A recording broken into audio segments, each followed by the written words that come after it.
దేవుని నామానికి మహిమ కలుగును గాక.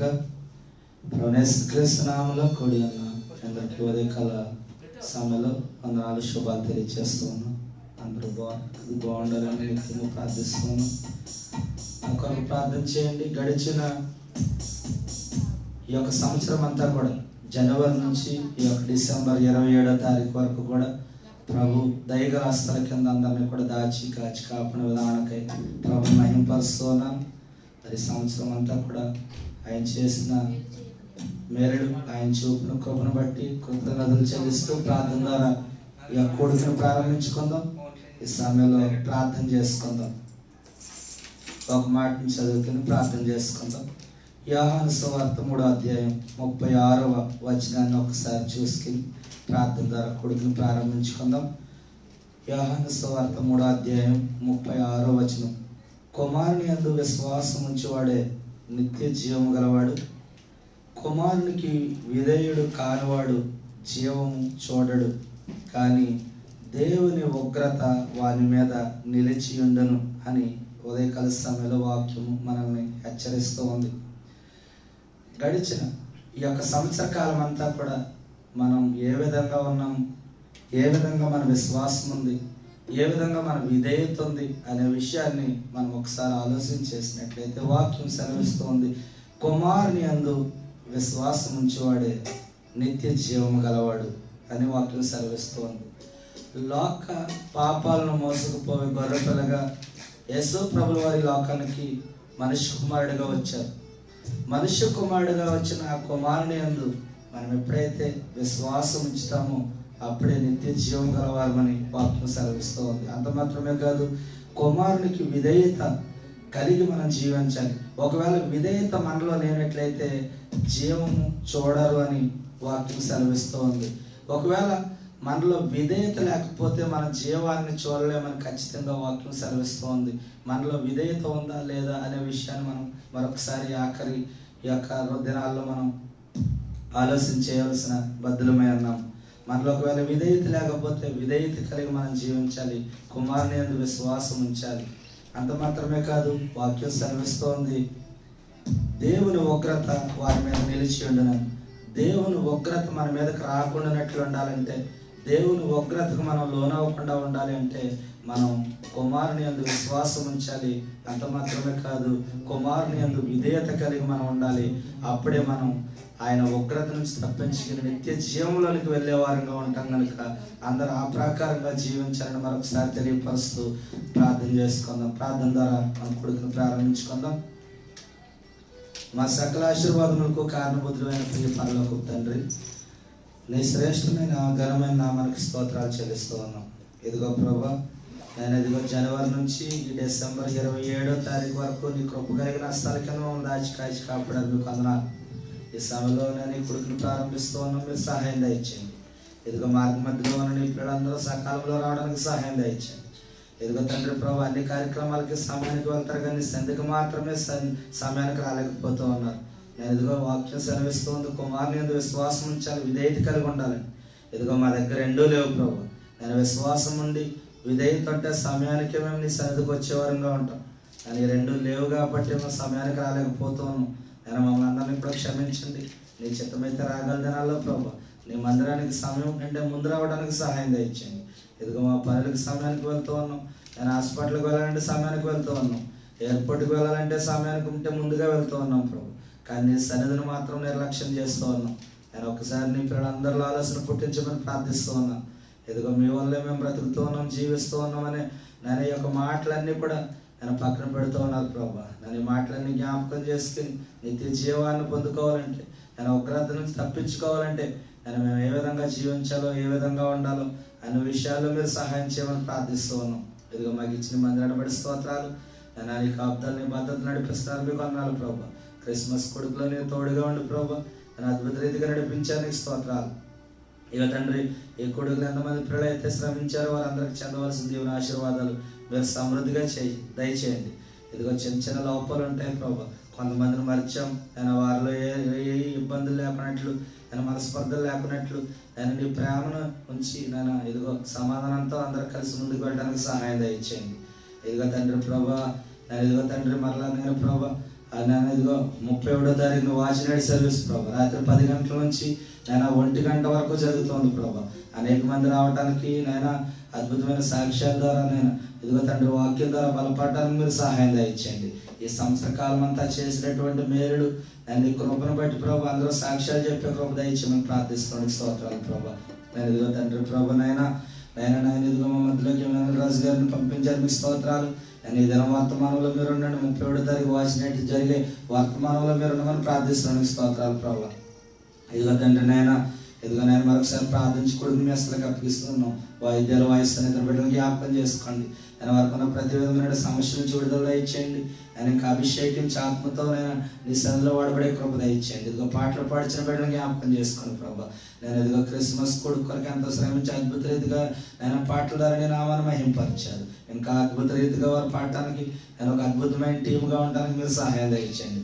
ఇదిగో తండ్రి ప్రభా ఈ రోజు ఐక్య క్రిస్మస్ ప్రభా సాయంత్రం అయిన ప్రభా 5 గంటల నుంచి ప్రారంభం తండ్రి ప్రభా. నీ పిల్లలందరూ నలుమూల నుంచి వచ్చి ప్రభా నేను అన్ని తెలుగు సంఘాలు కలిసి చేస్తున్నటువంటి కార్యక్రమం ప్రభా నేను విజయవంతంగా ఆశీర్వాదకరంగా జరిగించండి. ఇదిగో నీ పిల్లలు అక్కడ కూడా పాటలు పాడి చూడకమని సలహాలు ఇచ్చి ప్రార్థిస్తున్నాను. స్తోత్రాలు. ఇదిగో తండ్రి దినం ప్రార్థిస్తున్న వారిలో నడిపిస్తున్న వారిలో నేను వాక్యం చెప్తున్న వారిలో కీర్తన భాగం చదివిన వారిలో అందరిలో మీరుండి నీ కృపను గ్రహించమని ప్రార్థిస్తున్నాను. స్తోత్రాలు. ట్రాన్స్పోర్ట్ ఎంతమంది అయితే సహకరిస్తున్నారో వారికి చెందవలసిన దేవుని ఆశీర్వాదాలు మీరు సమృద్ధిగా దయచేయండి. ఏదో కొడుకును ప్రార్థించి మీ అస్తలకు అప్పగిస్తూ ఉండగాని ప్రభా ఎటువంటి ఇబ్బంది సమస్య ఏది లేకున్నట్లు నేను ఎదుగు తండ్రి క్రమంగా మర్యాదకరంగా జరగడానికి దేవునికరంగా జరగడానికి వచ్చిన మొత్తం తీర్మానంతో తిరిగి వెళ్ళడానికి మీరు సహాయం దయచేయండి. అన్నిటికంటే ముందు ప్రభా నేను కుమారుని యందు విశ్వాసం ఉంచాలని విధేయత ఉంచాలని నేను తెలుసుకోవడానికి మీరు సహాయం దయచేసి మీ నామానికి మీరు మహిమ తెచ్చుకోమని యేసు క్రీస్తు ప్రభువు వారి శ్రేష్టమైన నామంలో ప్రార్థించి వేడుకుంటున్నాం పరమ తండ్రి. ఆమేన్. ఈ సమయం కోరవరచు పాటి ప్రవచన సందర్భంలో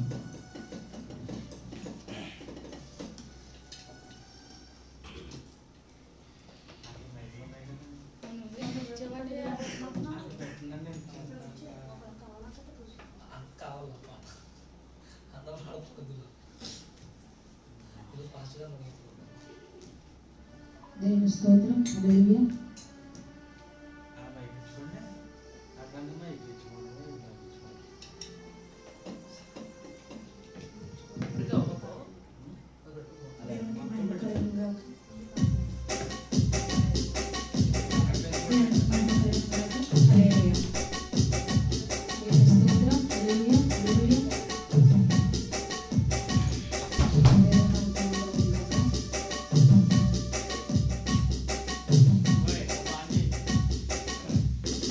స్తోత్రం. హల్లెలూయా.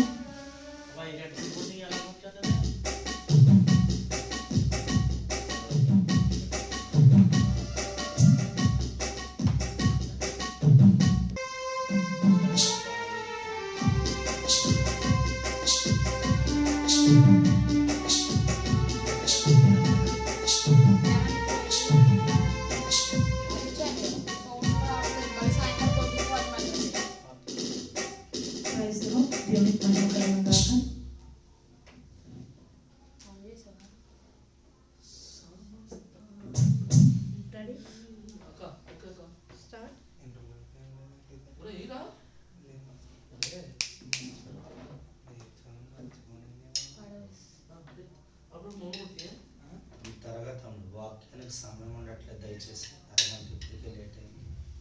గంట సేపు వాక్యానికి ఉండాలి. సమస్తానికి ఆధారమైన యేసయ్యా కృపతో నన్ను జ్ఞాపకం చేసుకోవయ్యా. సమస్తానికి ఆధారమైన యేసయ్యా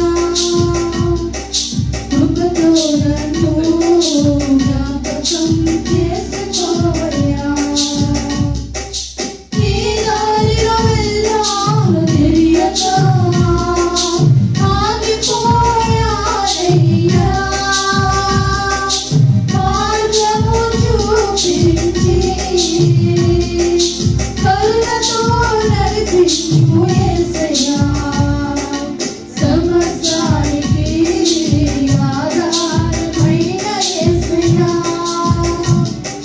కృపతో నన్ను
నమ్మినట్లు నేను వేరెవరిని నమ్మలేదయ్యా. నీ కొరకు మధ్య దూరం తొలగించావు అని ఉండలేక. నిన్ను నమ్మినట్లు నేను వేరెవరిని నమ్మలేదయ్యా.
లేచి నిలబడినట్లయితే ఆరాధన చేసుకుందాం.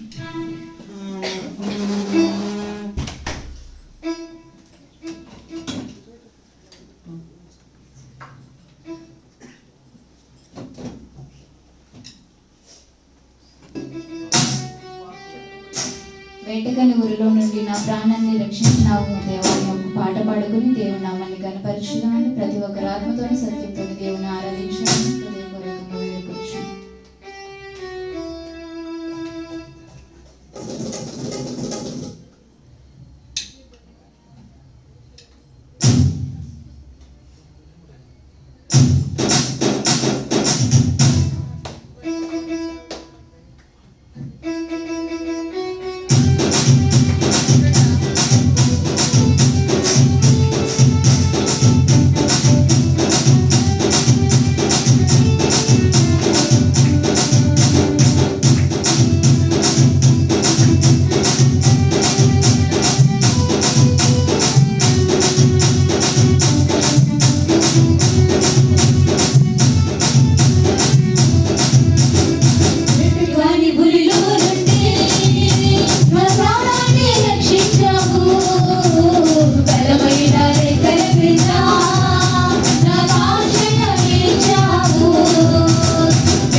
Come on,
పరిస్థితి జీవితంలో సహాయం చేయండి. యేసయ్యానికి వందనాలు, స్తుతులు, స్తోత్రాలు.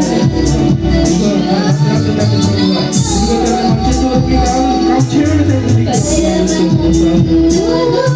నీకు యేసుక్రీస్తు నామములో, నజరేయుడైన యేసుక్రీస్తు నామములో అడుగు పెట్టుకుని పొందుతున్నాము తండ్రి. ఆమేన్, ఆమేన్.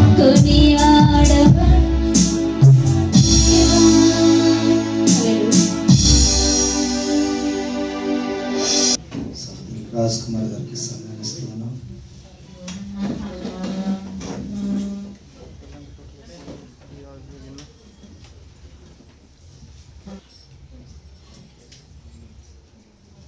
చేరి ఉన్నటువంటి మీ అందరికీ నా వందనాలు. అదేవిధంగా మీడియా ద్వారా ఈ యొక్క ఆరాధనను తిలకించుతున్నట్టు మీ అందరికీ కూడా నేను వందనాలు తెలియజేస్తున్నాను. అందరూ లేచి నిలబడినట్లయితే కీర్తన గ్రంథము 109వ అధ్యాయము 16వ వచనం నుండి 31వ వచనం వరకు బ్రదర్ సుందర్ గారు వచ్చి చదవాల్సింది వారికి మనం చేస్తున్నామండి. కీర్తన గ్రంథము 109వ అధ్యాయము 16వ వచనం నుండి 31వ వచనం వరకు.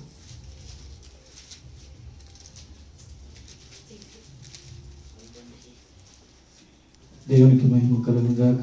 కీర్తనలు 109వ అధ్యాయం నుంచి 16వ వచనం గంట నుండి చదువుకుని, ఎలయనగా కృపచూపవలన మాట మరచి శ్రమనొందిన వారిని, దరిద్రుని, నలిగిన హృదయము గలవానిని చంపవలనని వాడు అతనిని తరిమెను. శపించుట వానికి ప్రీతి కనుక అది వాని మీదకి వచ్చి ఉన్నది. దీవెన యందు వానికి ఇష్టము లేదు గనుక అది వానికి దూరమాయెను.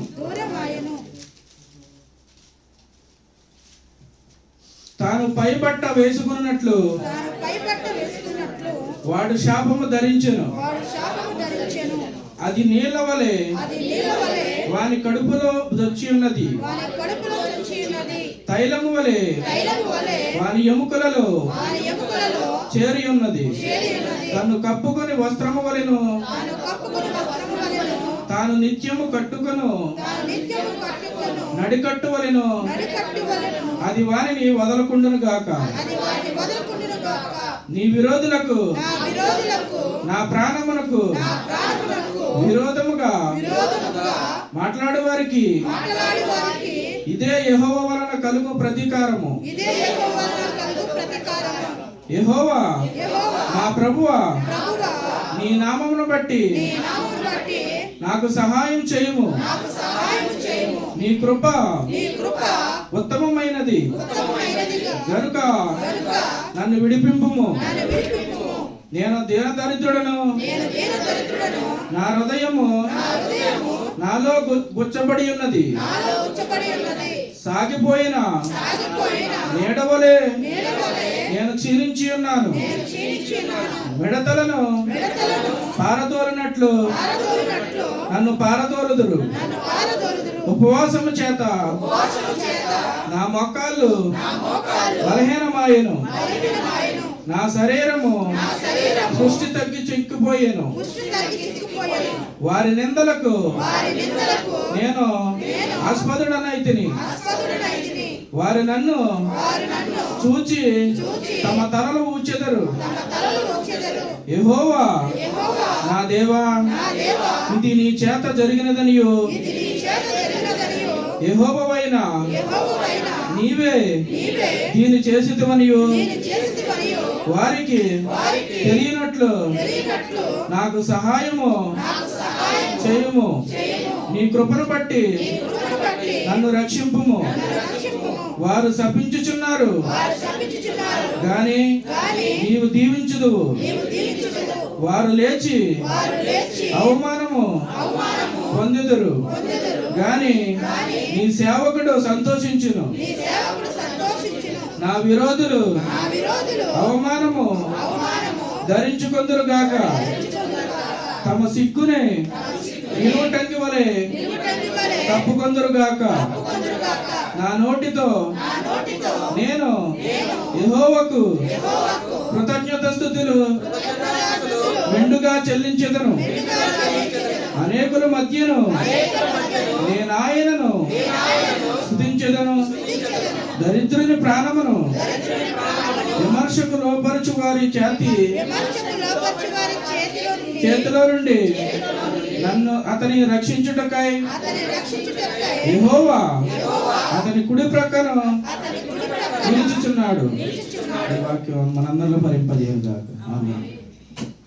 వాక్యం చదివించినటువంటి సుందర గారికి మా కృతజ్ఞతలు. ఈ సమయంలో బ్రదర్ సతీష్ గారు వచ్చి ఈ యొక్క చదివినటువంటి కీర్తనలను వివరించవలసింది వారిని మనం చేస్తున్నామండి. ఒక 3 నిమిషాలు తక్కువ సమయం ఉన్నది. చెప్పండి. కానీ అని చెప్పండి. చెప్పండి. సరే సమయం ఎక్కువ ఇద్దామని. సరే సమయం తక్కువ ఉండడం వలన దైవజనులు వచ్చారు మన మధ్యకి ఇమ్మానుయేల్ రాజు గారు.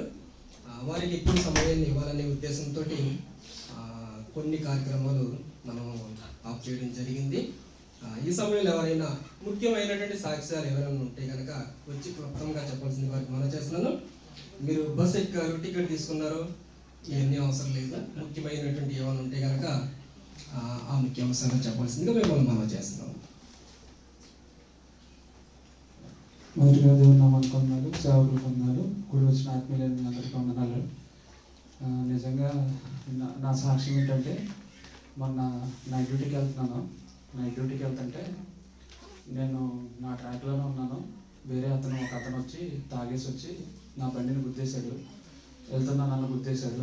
ఒకవైపుకి వెళ్ళిపోయి బండి ఒరిగిపోయింది అనమాట. ఆకుండా వెళ్ళిపోతున్నాడు. ఆ టైంలో నాకు ఎంత కోపం వచ్చిందంటే, ఒకవేళ స్పీడోమీటర్ ఉంటే కనుక 100 ఉంటే 100కి 100, 100కి 200 వెళ్ళింది నాకు.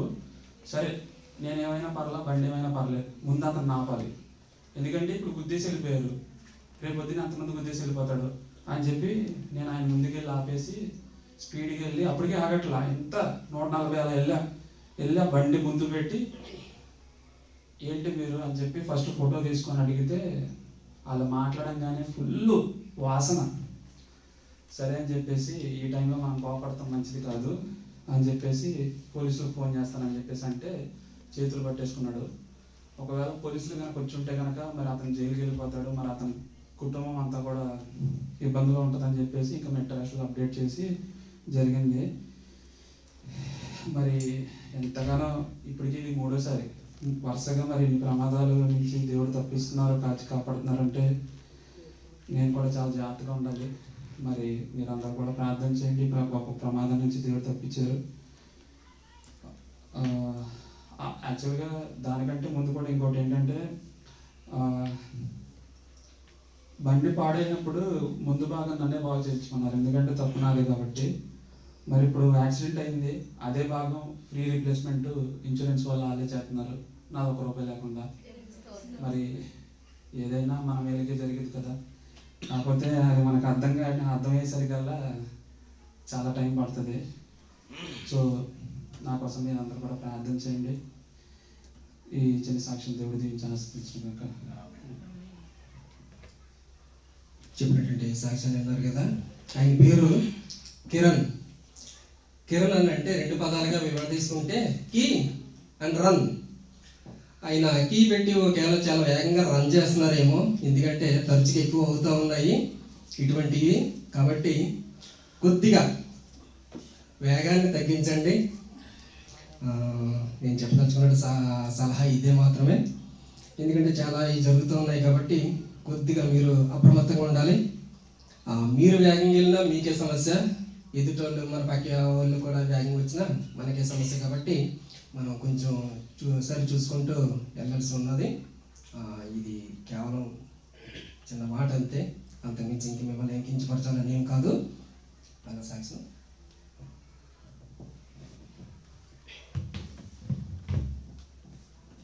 హల్లెలూయా. దేవుని నామానికి మహిమ కలుగును గాక.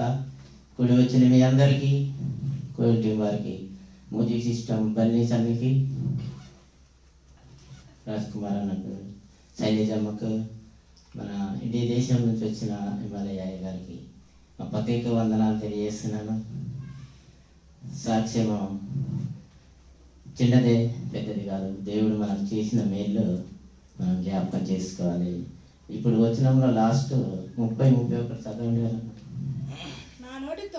నా నోటితో నేను యెహోవాకు కృతజ్ఞతాస్తుతులు మెండుగా చెల్లించెదను. అనేకుల మధ్యను నేను ఆయనను స్తుతించెదను. దరిద్రుని ప్రాణమును విమర్శకు లోబర్చే వారిని చేతిలో నుండి అతన్ని రక్షించుటకై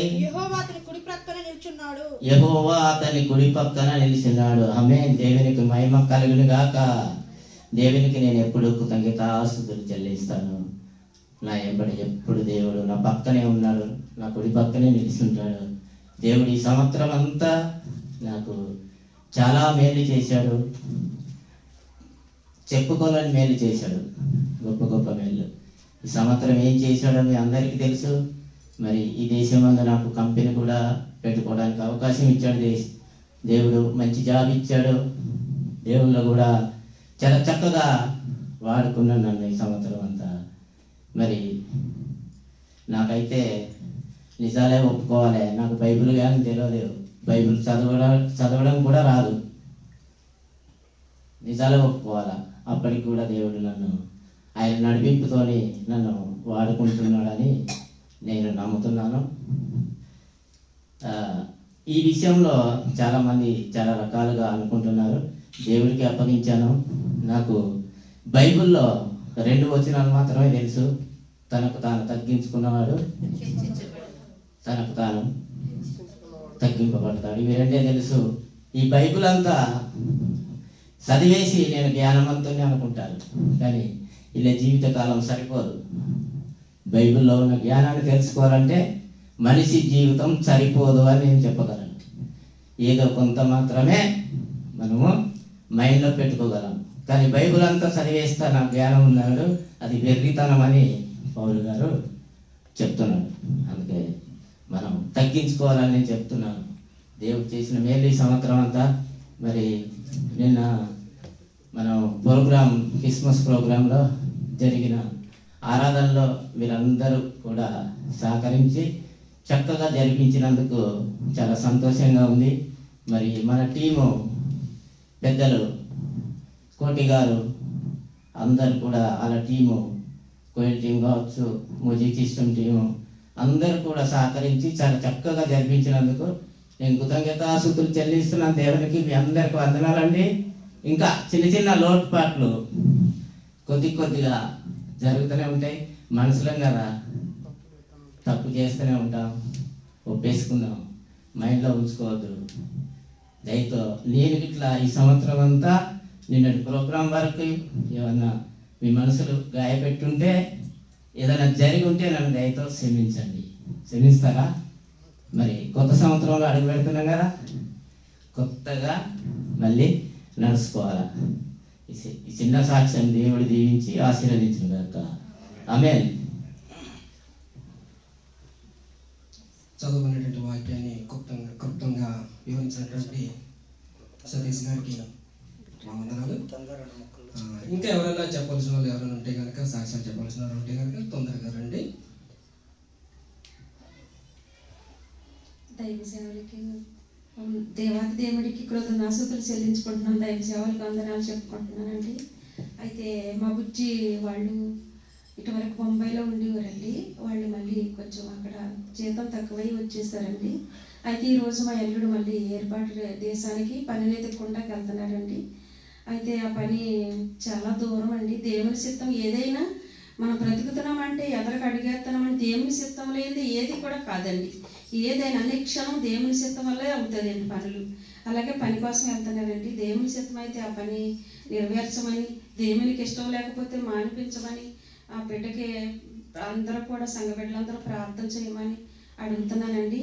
ఆ బిడ్డ ఈరోజు బయలుదేరి వెళ్తున్నాడండి. చాలా దూరం వెళ్ళాలి. మహారాష్ట్ర అంటే బొంబాయి దాటి వెళ్ళిపోవాలి. ఈరోజు ప్రయాణం అంతటా దేవాది దేవుడు ఆ బిడ్డని రెక్కల సాటిని భద్రపరిచి క్షేమంగా చేర్చి మళ్ళీ ఇంటికి క్షేమంగా రావడానికి దేవుని ప్రార్థించుకుంటున్నానండి. ఈ సంఘ బిడ్డలు కూడా అలా ప్రార్థించండి.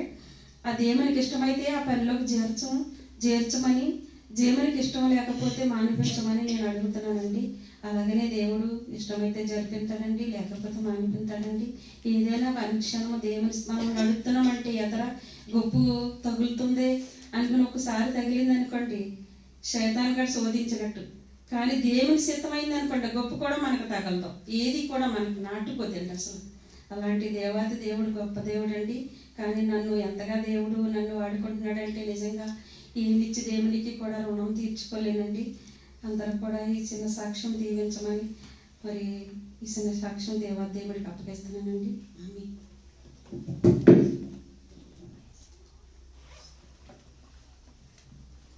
ముందుగా దేవునికి నా వందనాలు తెలియపరచుకుంటున్నాను. ఈ సమయం ఇచ్చిన పాస్టర్ గారికి, కూడి వచ్చిన మీ అందరికీ కూడా నా వందనాలు తెలియపరచుకుంటున్నానండి.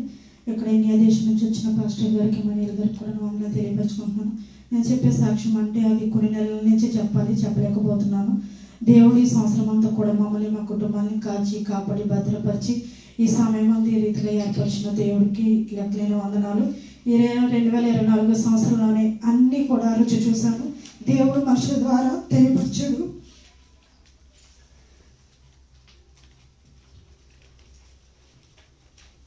సమస్తం కూడా దేవుడికి తెలుసు. ఎందుకంటే మా పట్ల మనుషులు ఉండే అవసరం లేదు, కానీ దేవుడు అయితే ఖచ్చితంగా ఉన్నాడు. కానీ జనాలకు ఏం అర్థమవుతుందంటే వీళ్ళ పట్ల దేవుడు లేడు అనుకుంటున్నారు. మన కిరణ్ పాల్ గారు కూడా వాక్యంలో చెప్పారు, దేవుని అందు ఎవరైతే నిలబడి ఉంటారో వాళ్ళు శోధన జయించుకుంటూ వెళ్తేనే వాళ్ళకి సువర్ణం కలుగుతుంది. ఆ రీతిమైన విధానంలో మేము ఉన్నాము. ఇప్పటికి కూడా దుష్టుడు మా పైన అనేక పండగలు చేస్తున్నారు, కానీ నా దేవుడు మమ్మల్ని విడిచిపెట్టడు. మా చుట్టూ కూడా దేవుని యొక్క కంచె ఉంది, అవి దాటుకుని ఎవరు కూడా మమ్మల్ని ఏమీ చేయలేరు. ఎందుకు చెప్తున్నానంటే ఈ సాక్ష్యం దేవునికి తెలుసు, సమస్తము కూడా మాకు తెలుసు. మా కారణంగా ఈ సంఘంలో కానీ ఎక్కడైనా కూడా ఎవరికైనా ఇబ్బంది కలిగి ఉంటే దయతో క్షమించండి. నా భర్త తరపున కూడా నేనే క్షమాపణ అడుగుతున్నాను.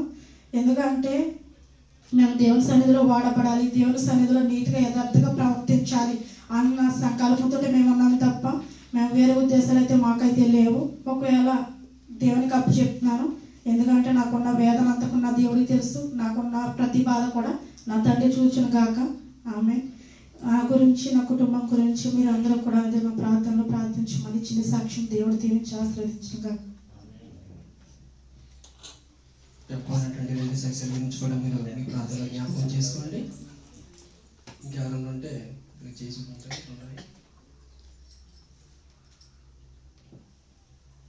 దేవుని నామానికి మహిమ కలుగును గాక.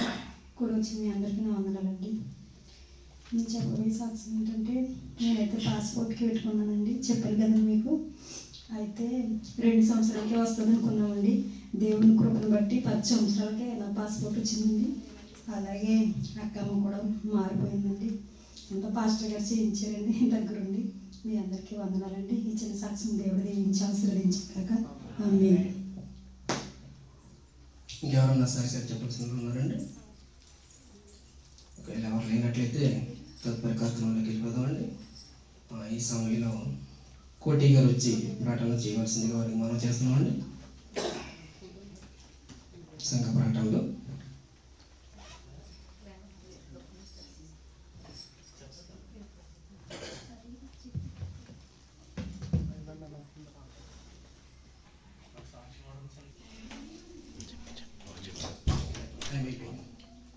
రండి.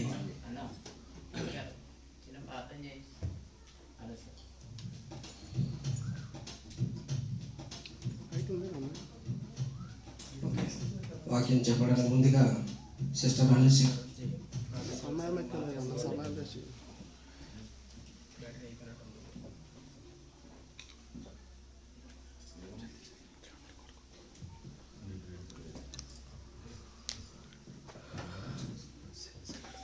దేవుని స్తోత్రం అండి. సమయం ఇచ్చిన వారికి కూడా నా ప్రత్యేకమైన వందనాలు. చిన్న ప్రార్థన చేసుకుందాం. మహాపరిశుద్ధుడైన యేసయ్య, నీ పరిశుద్ధ పాదాల వందనాలు. ఆయన నీ ప్రేమను బట్టి వందనాలు, నీ కృపను బట్టి స్తుతులు స్తోత్రములు చెల్లించుకుంటున్నాం తండ్రి. ఆయన ఇక్కడ కూడి ఉన్న ప్రతి ఒక్కరిని జ్ఞాపకం చేసుకోండి ప్రభావ. మా శ్రమలో, మా కష్టంలో, మా ఇబ్బందులు సమస్తంలోనూ మీరు తోడుగున్న దేవా, నీకే వందనాలు. నాయన గడిచిన పరిశుద్ధ దినం నుంచి పరిశుద్ధ దినం వరకు మీ సజీవ రెక్కల చాటున మీ సిలువ చాటున ఉన్న భద్రపరిచి మరుగు చేస్తున్న దేవా నీకే వందనాలు స్తోత్రములు చెల్లించుకుంటున్నాం దేవా. పరిశుద్ధుడు పరిశుద్ధుడే నిత్యము వేవేల దూతలతో స్తుతి గానాలు అందుకుంటున్న దేవా నీకే వందనాలు స్తోత్రములు నాయన. ఇదిగో ప్రభువా నాయన మరి నాయన కార్యక్రమం అంతట్లో నేను జ్ఞాపకం చేసుకున్న దేవా నీకే వందనాలు స్తోత్రములు నాయన. ఇదిగో ప్రభువా మరి వాక్య పరిచర్య కొరకు నాయన నీ దాసులను ప్రభువా నాయన దైవదాసుల్ని నాయన నిలబెట్టుకుని అన్నావు తండ్రి నీకే వందనాలు స్తోత్రములు నాయన. వారు వచ్చి మాట్లాడుచుండగా వారిని మరుగు చేసి మీరు మాత్రమే మాట్లాడండి ప్రభువా. మీ స్వరాన్ని మాకు వినిపించండి ప్రభువా. ప్రతి ఒక్క హృదయాన్ని తట్టండి ప్రభువా. ప్రతి ఒక్కరితో నువ్వు మాట్లాడండి తండ్రి. మాట్లాడే దేవుడు దేవా నీకే వందనాలు స్తోత్రములు చెల్లించుకుంటున్నాం తండ్రి. నీ కృప కాపుదల దయచేయమని కృపలో జ్ఞాపకం చేసుకోమని నాయన నీకే వందనాలు స్తోత్రం చెల్లించుకుంటూ ఇచ్చిన ప్రార్థన యేసయ్య పుణ్య పాదాలు పట్టుకుని బ్రతిమలాడి వేడుకుంటున్నాం తండ్రి. ఆమేన్.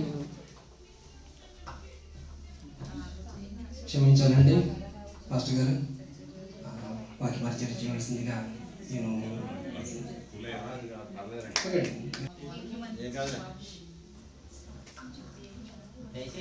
దేవునికి స్తోత్రం. నాకు సమయం ఇవ్వకపోయినా దేవుని వాక్యానికి సమయం ఇవ్వండి. కొన్ని మాటలు. నా సమయం ఎంత? 1 గంట. రైట్.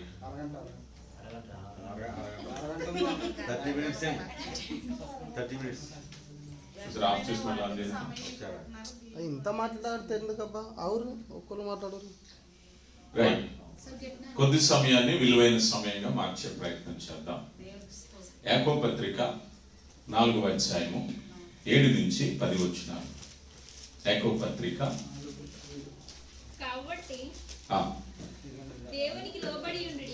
దేవునికి లోబడి ఉండుడి, అపవాదిని ఎదిరించుడి, అప్పుడు వాడు మీ వద్ద నుంచి పారిపోవును.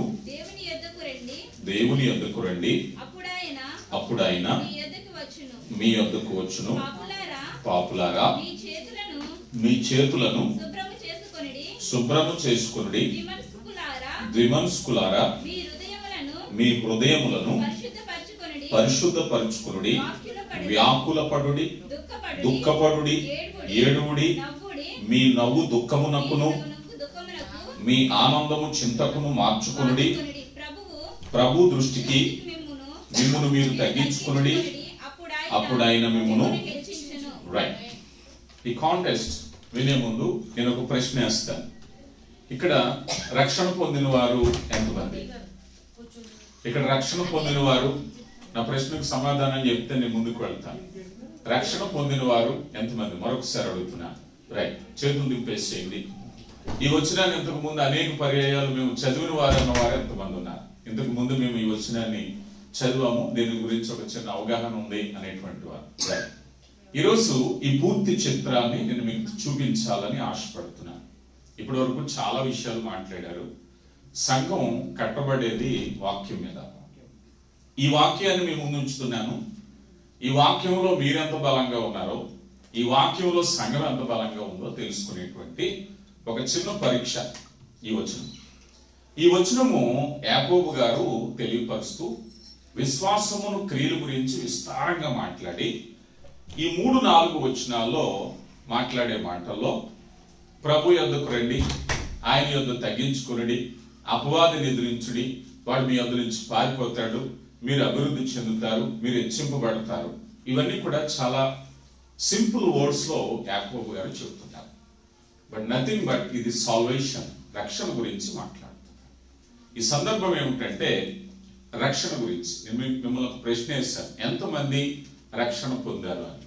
సో ఈ కాంటెక్స్ట్ లో మనం ఎక్కడున్నామో తెలుసుకునే ప్రయత్నం చేద్దాం. దీన్ని మీకు వివరించి చెప్తున్నాను. ఈ 4వ అధ్యాయం 7వ వచనంలో కాబట్టి దేవునికి లోబడి ఉండుడి. వచనాన్ని ఎలా చదవాలో నేను వినిపిస్తాను ఇప్పుడు. అక్కడ ఆగండి. ఏం చేయాలంటే ఫస్ట్ లోబడి ఉండుట అన్నారు. దీన్ని ఒక మాటలో చెప్పాలంటే సబ్మిట్.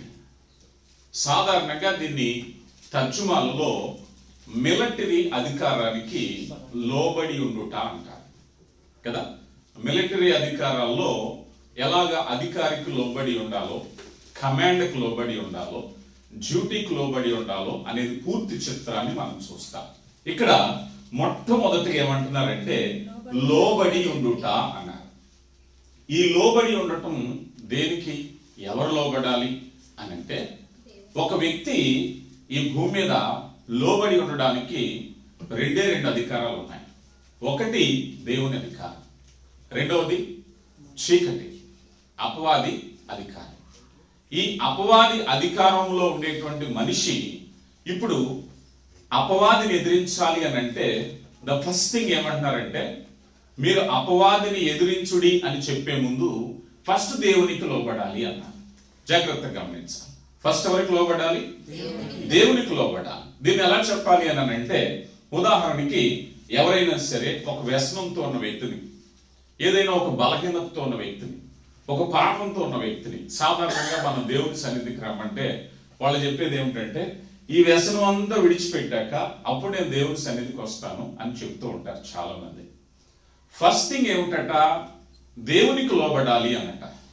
దేవుని అధికారానికి లోబడాలి. ప్రతి మనిషి ఏదో ఒక అధికారానికి లోబడే ఉన్నాడు. ఎలా చెప్తాం? యేసు ప్రభు వారు అంటారు కదా, ఎవడును ఇద్దరు యజమానులకు దాసుడుగా ఉండనేరడు. ఎవరు కూడా ఇద్దరు యజమానులకు దాసులుగా ఉండరు. ఒకరిని సేవిస్తాడు, ఒకరిని ద్వేషిస్తాడు. అవునా కదా?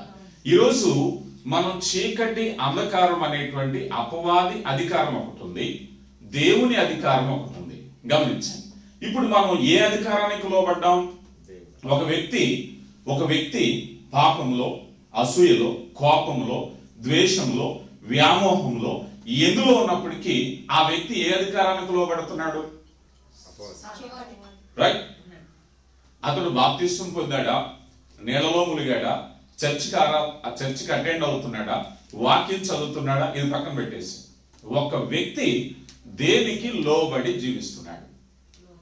ఇక్కడ ఫస్ట్ థింగ్ అదే అంటారు, దేవునికి లోబడి యుండుడి. ద ఫస్ట్ కొటేషన్, రక్షణ ప్రారంభమైంది ఎక్కడంట? దేవునికి లోబడి ఉండుట. రోమీయులకు రాయబడిన పత్రిక 1వ అధ్యాయము 1వ వచనంలో, రోమీయులకు రాయబడిన పత్రిక 1వ అధ్యాయము 1వ వచనంలో, యేసుక్రీస్తు దాసుడును. ఎవరండి? యేసుక్రీస్తు దాసుడును. ఎవరు మాట్లాడేది? పౌలు గారు. పౌలు గారు ఏమంటారు? ఇప్పుడు యేసుక్రీస్తు దాసుడను అన్నాడు.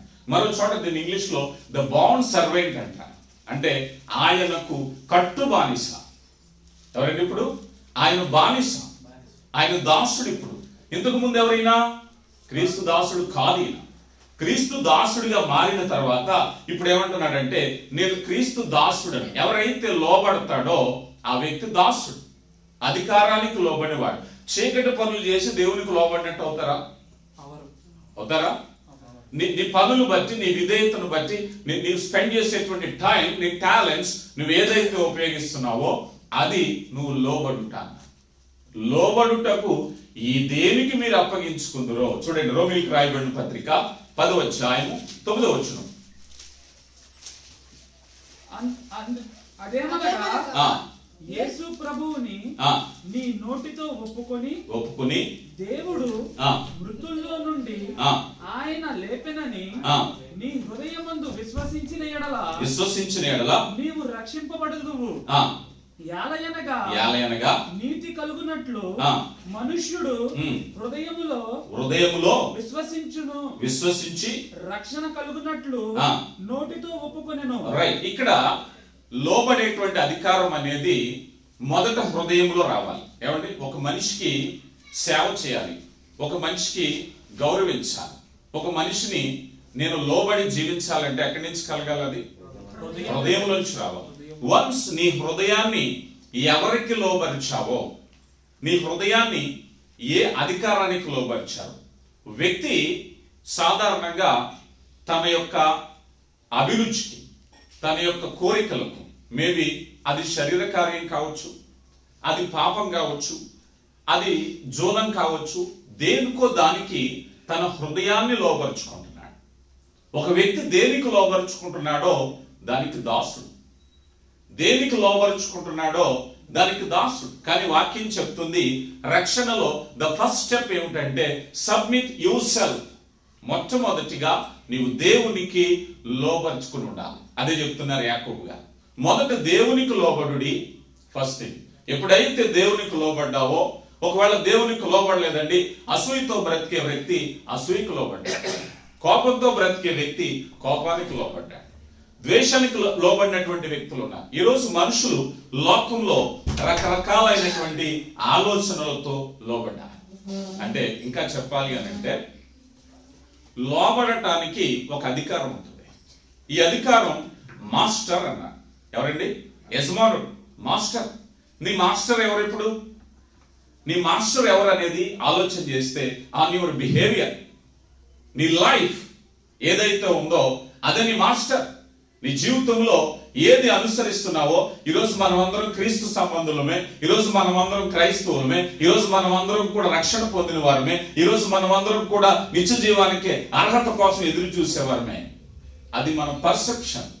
బట్ రియాలిటీ ఏంటంటే, నీ మాస్టర్ ఎవరు, నువ్వు దేనికి లోపరుచుకున్నావు, అది దేని మీద ఆధారపడి అంటే నీ జీవితంలో నువ్వు ఇష్టపడే దాని మీద నువ్వు లోపరుచుకునేటువంటి. అందుకే రక్షణలో ద ఫస్ట్ స్టెప్ ఏమిటంటే, మొదట మీరు దేవునికి లోబడి ఉండు. ఎప్పుడైతే లోబడుతున్నామో, ఎప్పుడైతే అయ్యా నా జీవితం మీద నాకే విధమైన వ్యామోహానికి రైట్ లేదు, నాకే విధమైన జోదానికి రైట్ లేదు, దేవుడు అసహించుకునేటువంటి ఏ శారీరక కార్యానికి నేను లోబడి లేను అంటే, ఆత్మ కార్యానికి లోబడి ఉంటే దేవునికి లోబడి ఉన్నట్టే. This is the first step. రక్షణలో మొదటి ఆలోచన. చాలా మంది లోకానికి లోబడి దేవునికి లోబడినట్టు నటిస్తారు కదా. చాలా మంది ఏదో దాని యజమానుడిగా పెట్టుకుని క్రీస్తే నా ప్రభు అంటారు. నోరు కాదు. ఇందాక చూసాం రోమిలికి రాయబడిన పత్రిక 10వ అధ్యాయంలో, మనుషుడు హృదయపూర్వకంగా విశ్వసించాలట. నీ నమ్మకం, నీ బలమైన నమ్మకం, నువ్వు దేని కొరకు సమయాన్ని వెచ్చిస్తున్నావో, దేని కొరకు ప్రయాసపడుతున్నావో, దేని కొరకు ఎక్కువ సమయాన్ని కేటాయిస్తున్నావో, దాట్స్ యువర్ మాస్టర్ కదా. చాలాసార్లు ఒక వ్యక్తి ఏ వ్యసనములో నువ్వు ఉన్నావు అని చెప్పడానికి మానసిక తత్వవేత్తలు చెప్పేది, ఒక రోజులో 24 గంటల్లో ఏ విషయం మీద ఎక్కువ సమయాన్ని కేటాయిస్తున్నావో, దట్స్ యువర్ వీక్నెస్. అదే నీ బలహీనత. ఎవరెవరిని నిందించక్కర్లేదు. అయ్యో పలానా విషయంలో నువ్వు బలహీనుడిగా ఉన్నావు అనుకో, చాలా మంది కోపం వస్తుంది. So take your phone, contest ఎక్కువ ఎవరితో మాట్లాడటం, దట్స్ యువర్ వీక్నెస్. అదే నీ మాస్టర్. ఎక్కువ సమయాన్ని ఎక్కడ కేటాయిస్తున్నావో, ఎక్కువ డబ్బును దేని మీద వ్యయపరుస్తున్నావో, ఎక్కువ ఆలోచనలు దేని మీద కలిగి ఉన్నావో, దట్స్ యువర్ మాస్టర్. కొద్దిసేపు ఆరాధించడానికి మనకి భయం, కొద్దిసేపు వాక్యాన్ని ధ్యానించడానికి మనకు భయం. కానీ కొన్ని విషయాల్లో రోజులు, దినాలు, నెలలు, సంవత్సరాలు గడిచిపోయినా విసుగు రానటువంటిది ఉంటదే, దట్స్ యువర్ మాస్టర్. అదే నువ్వు లోపరుచుకున్నావు, అదే నీ మాస్టర్. అప్పుడు రెండవదిగా అంటున్నారు, రండి యాకోబు పత్రిక 4వ అధ్యాయం 7వ వచనం. ఏం చేయాలంటే ఇప్పుడు ద సెకండ్ స్టెప్ ఏమిటంటే, అపవాదిని ఎదిరించడానికి ముందు ఏం జరగాలి? ఎదిరించడానికి ముందు ఏం జరగాలి? దేవునికి లోబడి ఉండాలి. మొదట దేవునికి లోబడిన తర్వాతే అపవాదిని నువ్వు ఎదిరించగలుగుతావు. ఎందుకనంటే ఇప్పుడు దేవుని లోబడిన తర్వాత అపవాదిని ఎదిరించడానికి మీకు క్లియర్ పిక్చర్ చెప్తాను. ఎప్పుడైనా సరే ఒక యుద్ధరంగం ఉంది. ఒకవైపు ఒక సైనిక ట్రూప్ ఉంది, మరొక వైపు ఒక సైనిక ట్రూప్ ఉంది. వీరు ఆయుధాలు ధరించారు, వీరు ఆయుధాలు ధరించారు. ఇద్దరు యుద్ధం చేసుకుంటున్నారు. వీరిని చంపాలని వాళ్ళు, వాళ్ళని చంపాలని వీళ్ళు. మధ్యలో ఒక ఆయన భుజాన్ని గన్నేసుకుని ఖాళీగా తిరుగుతున్నానంటే ఎవడన్నా నమ్ముతాడా? ఎవరన్నా నమ్ముతారా? బ్యాటిల్ ఫీల్డ్ లో ఎన్నున్నాయి? 2 వర్గాలు, అట ఇట, అంతే కదా. అదే లేదండి నేను న్యూట్రల్ గా ఉన్నాను అన్నవాడు ఎవరైనా ఉంటాడా? కాల్చి పడేస్తా. నువ్వు అటైనా ఉండాలి, ఇటైనా ఉండాలి. ఇప్పుడు నీవు దేవుని పక్షంగా ఉన్న తర్వాత అపవాదిని ఓడించాలి. అపోస్తుడైన పౌలు అంటున్నారు కదా, మీరు అపవాది తంత్రములను ఎరగని వారు కాదు అంటున్నారు. ఇప్పుడు మీకు అర్థమయ్యేలా చెప్తాను. ఒక వ్యక్తి పోరాడుతున్నాడు, జీవితంలో పోరాడుతున్నాడు, ఆత్మీయ యుద్ధం చేస్తున్నాడు. యుద్ధం చేయని వాడు అంటూ ఎవడో లేడు. ఈరోజు లోకంలో దేవుని అంగీకరించిన ఒక వర్గం ఉంది, విగ్రహారాధన చేసి ఒక వర్గం ఉంది, నాస్తికులనే మరొక వర్గం ఉంది. అవునా కాదు? వీళ్ళని ఏమంటాం? ఇప్పుడు వీళ్ళని ఏమంటాం? అర్థం అవ్వాలి అని అంటే, ఎప్పుడైతే దేవుని పక్షంగా అపవాదితో నువ్వు పోరాడట్లేదు, నువ్వు దేవునితోనే పోరాడుతున్నావు. అరే లేదండి నేను దేవునితో పోరాడట్లేదు అని మనం అనుకుంటే, ఏమండి అని మనం అనుకుంటే యుద్ధ రంగంలో లేదండి నేను దేవుని వైపు నుంచి అపవాదితో పోరాడట్లేదు కానీ దేవుడు అంటే నాకు ఇష్టం అని అంటే, వన్స్ నువ్వు దేవునికి వ్యతిరేకంగా అపవాది పక్షంగా ఉన్న ప్రతిసారి కూడా దేవునితోనే పోరాడుతున్నావు. ఎలా పోరాడుతున్నావో చెప్తా. ఉదాహరణకి ఎవరైనా ఒక వ్యక్తి నాస్తికుడు, ఏమండి అతడు నాస్తికుడు, దేవుడు అంటే నమ్మడు, దేవుడు లేదు దయ్యము లేదు అంటాడు. ఇతను దేవునికి వ్యతిరేకంగా ఎలా ఉన్నాడు? అపవాది చేసే పని ఏమిటంటే దేవుని మనసు గాయపరచాలి. ఈ భూమి మీద మనుషులందరినీ ప్రేమించేది దేవుడే. ఒకవేళ ఈ మనుషులు నువ్వు నష్టపోతే నరకానికి వెళితే బాధపడేది ఎవరు? దేవుడే. అవునా కదా? దేవుని యొక్క వ్యతిరేకమైన పోరాటం, అపవాది చేసే పోరాటంలో అపవాది దగ్గర చాలా తంత్రాలు ఉన్నాయి. ఒక ఆయన విగ్రహారాధనలో పడి దేవునికి వ్యతిరేకంగా మనసు గాయపరుస్తున్నాడు, ఒక ఆయన జోదంలోకి వెళ్ళాడు, ఒక ఆయన మోసంలోకి వెళ్ళాడు, ఒక ఆయన మరొకటి ఏదో చేస్తున్నాడు, మరొక ఆయన దేవుడే లేదంటున్నాడు. వీళ్ళందరూ ఒకటి రూపే, వీళ్ళందరూ కూడా ఒకటి రూపే, దేవుని మనసు గాయపరిచేవాళ్లే. మనం ఆదికాండం 6వ అధ్యాయంలో నరులను చేసినందుకు దేవుడు హృదయంలో సంతాపపడేను. అవునా కదా? ఇప్పుడు దేవుని ఎరగనే స్థితి ఏదైనా సరే మనిషి చేసే ప్రయత్నం దేవునికి వ్యతిరేకమైన పోరాటమే. ప్రియులారా గమనించండి, ఈ దేవునికి వ్యతిరేకమైనటువంటి పోరాటంలో ఈ దేవునికి వ్యతిరేకంగా పోరాడేటటువంటి వ్యక్తులే. ఇప్పుడు అపవాదిని ఎదిరించుడి అన్నారు. అపవాదిని ఎదిరించడం అని అంటే ఎవరైతే అపవాదిని ఎదిరించట్లేదో ఏం చేస్తున్నారు? ఇప్పుడు చెప్పాలి, ఏ పక్షంలో యుద్ధం చేస్తున్నారు? వారిలో 2 సెక్షన్స్ ఉన్నాయి. దేవునికి వ్యతిరేకంగా యుద్ధం చేస్తారు. యాకోబు గారు అంటారు కదా, మీరు పోరాడుచున్నారు కానీ ఏం చేస్తున్నారంటండి? మీరు పోరాడుచుంటున్నారు కానీ మీరు పొందుకోవట్లేదు. పోరాటం మీలో యుద్ధములు జరుగుతున్నవి. ప్రతివారు యుద్ధం చేస్తున్నారు, ప్రతివారు పోరాడుతున్నారు. దేనికి వ్యతిరేకంగా ఎవరు పోరాడుతున్నారు? ఒక వ్యసనం కోసం ఒక ఆయన పోరాడతాడు. ఉదాహరణకు ఒక జోదం ఉన్న వ్యక్తిని మీరు తీసుకోండి. ఫర్ ఎగ్జాంపుల్, ఇతను జోడం ఆడడానికి ఒకవేళ దొంగతనం చేస్తాడు, మోసం చేస్తాడు, తన ఇంట్లోనే తన దొంగతనం చేస్తాడు, ఏదో ఒకటి పోరాటం ఏం చేస్తున్నాడు? ఇప్పుడు యుద్ధం చేస్తున్నాడు. తను యుద్ధం చేస్తున్నాడు అంటే దేవునికి వ్యతిరేకంగా యుద్ధం చేస్తున్నాడు. నా ఇంట్లో నేను దొంగతనం చేసుకుంటున్నానంటే దేవునికి వ్యతిరేకంగా యుద్ధం. అయ్యా నా శరీరాన్ని నేను పాడు చేసుకుంటున్నానంటే దేవునికి వ్యతిరేకంగా యుద్ధం. మీరు దేవునికి లోబడి అపవాదిని ఎదురించుడి, రెసిస్ట్ అన్నారు. ఎదురించాలి.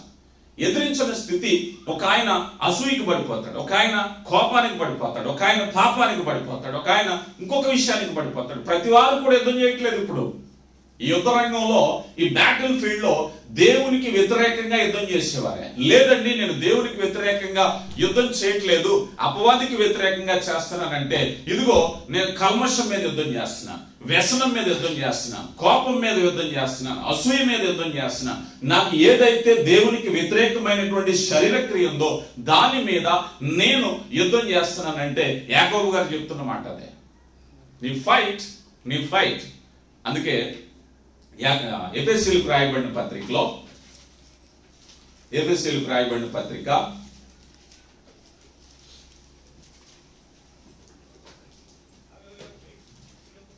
2వ అధ్యాయము మొదటి 3 వచనాలు. మీ అపరాధముల చేతను పాపముల చేతను మీరు చచ్చిన వారై ఉండక ఆయన మిమ్మల్ని క్రీస్తుతో కూడా బ్రతికించెను. చదవండి. మీరు వాటిని చేయించు వాయుమండలం సంబంధమైన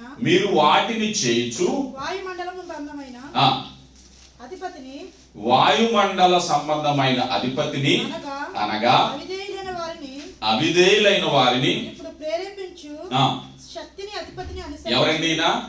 అవిధేయులైన, చూడండి, అవిధేయులైన వారిని ప్రేరేపించు శక్తి. అవిధేయత ఎవరి వల్ల వచ్చింది? ఎప్పుడు వచ్చింది? ప్రారంభంలో కదా. అవిధేయత అనేది పరలోకంలోనే చూసాం, అది మనకు తెలియదు. మానవ జాతికి తెలుస్తుంది, ఏదేను తోటలో జరిగింది. ఏదేను తోటలో ఆజ్ఞాతిక్రమం అనే అవిధేయత.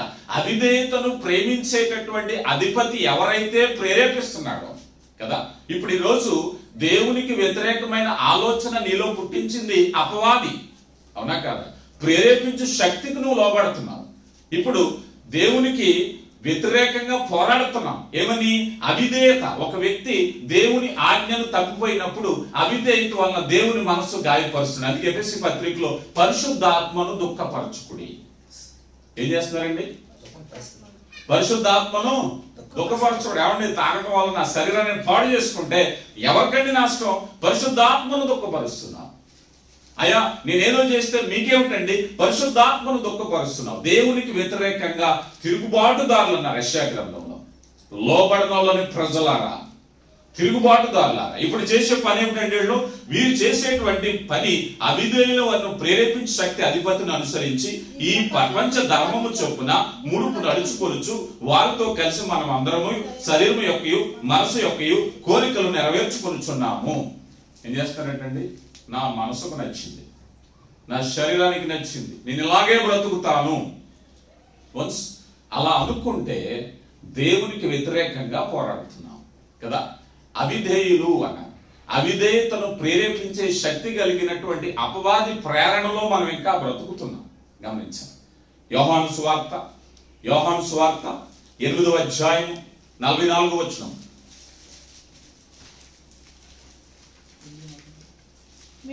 మీరు మీ తండ్రి యొక్క అపవాది, జాగ్రత్తగా వినాలి, మీ తండ్రి యొక్క అపవాది సంబంధులు మీ తండ్రి దురాశలు నెరవేర్చుకోరుచున్నారు.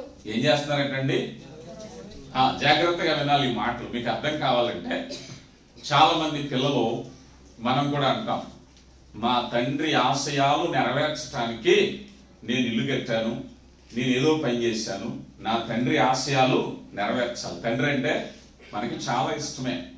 యేసు ప్రభు వారు అంటున్నారు, మీరు మీ తండ్రి యొక్క అపవాది ఆశయాలు నెరవేరుస్తున్నారంట. మీరు ఏం నెరవేరుస్తున్నారు ఇప్పుడు? అపవాదికి ఉండేటువంటి తలంపులేంటి? అపవాది ఆశలు ఏమిటి?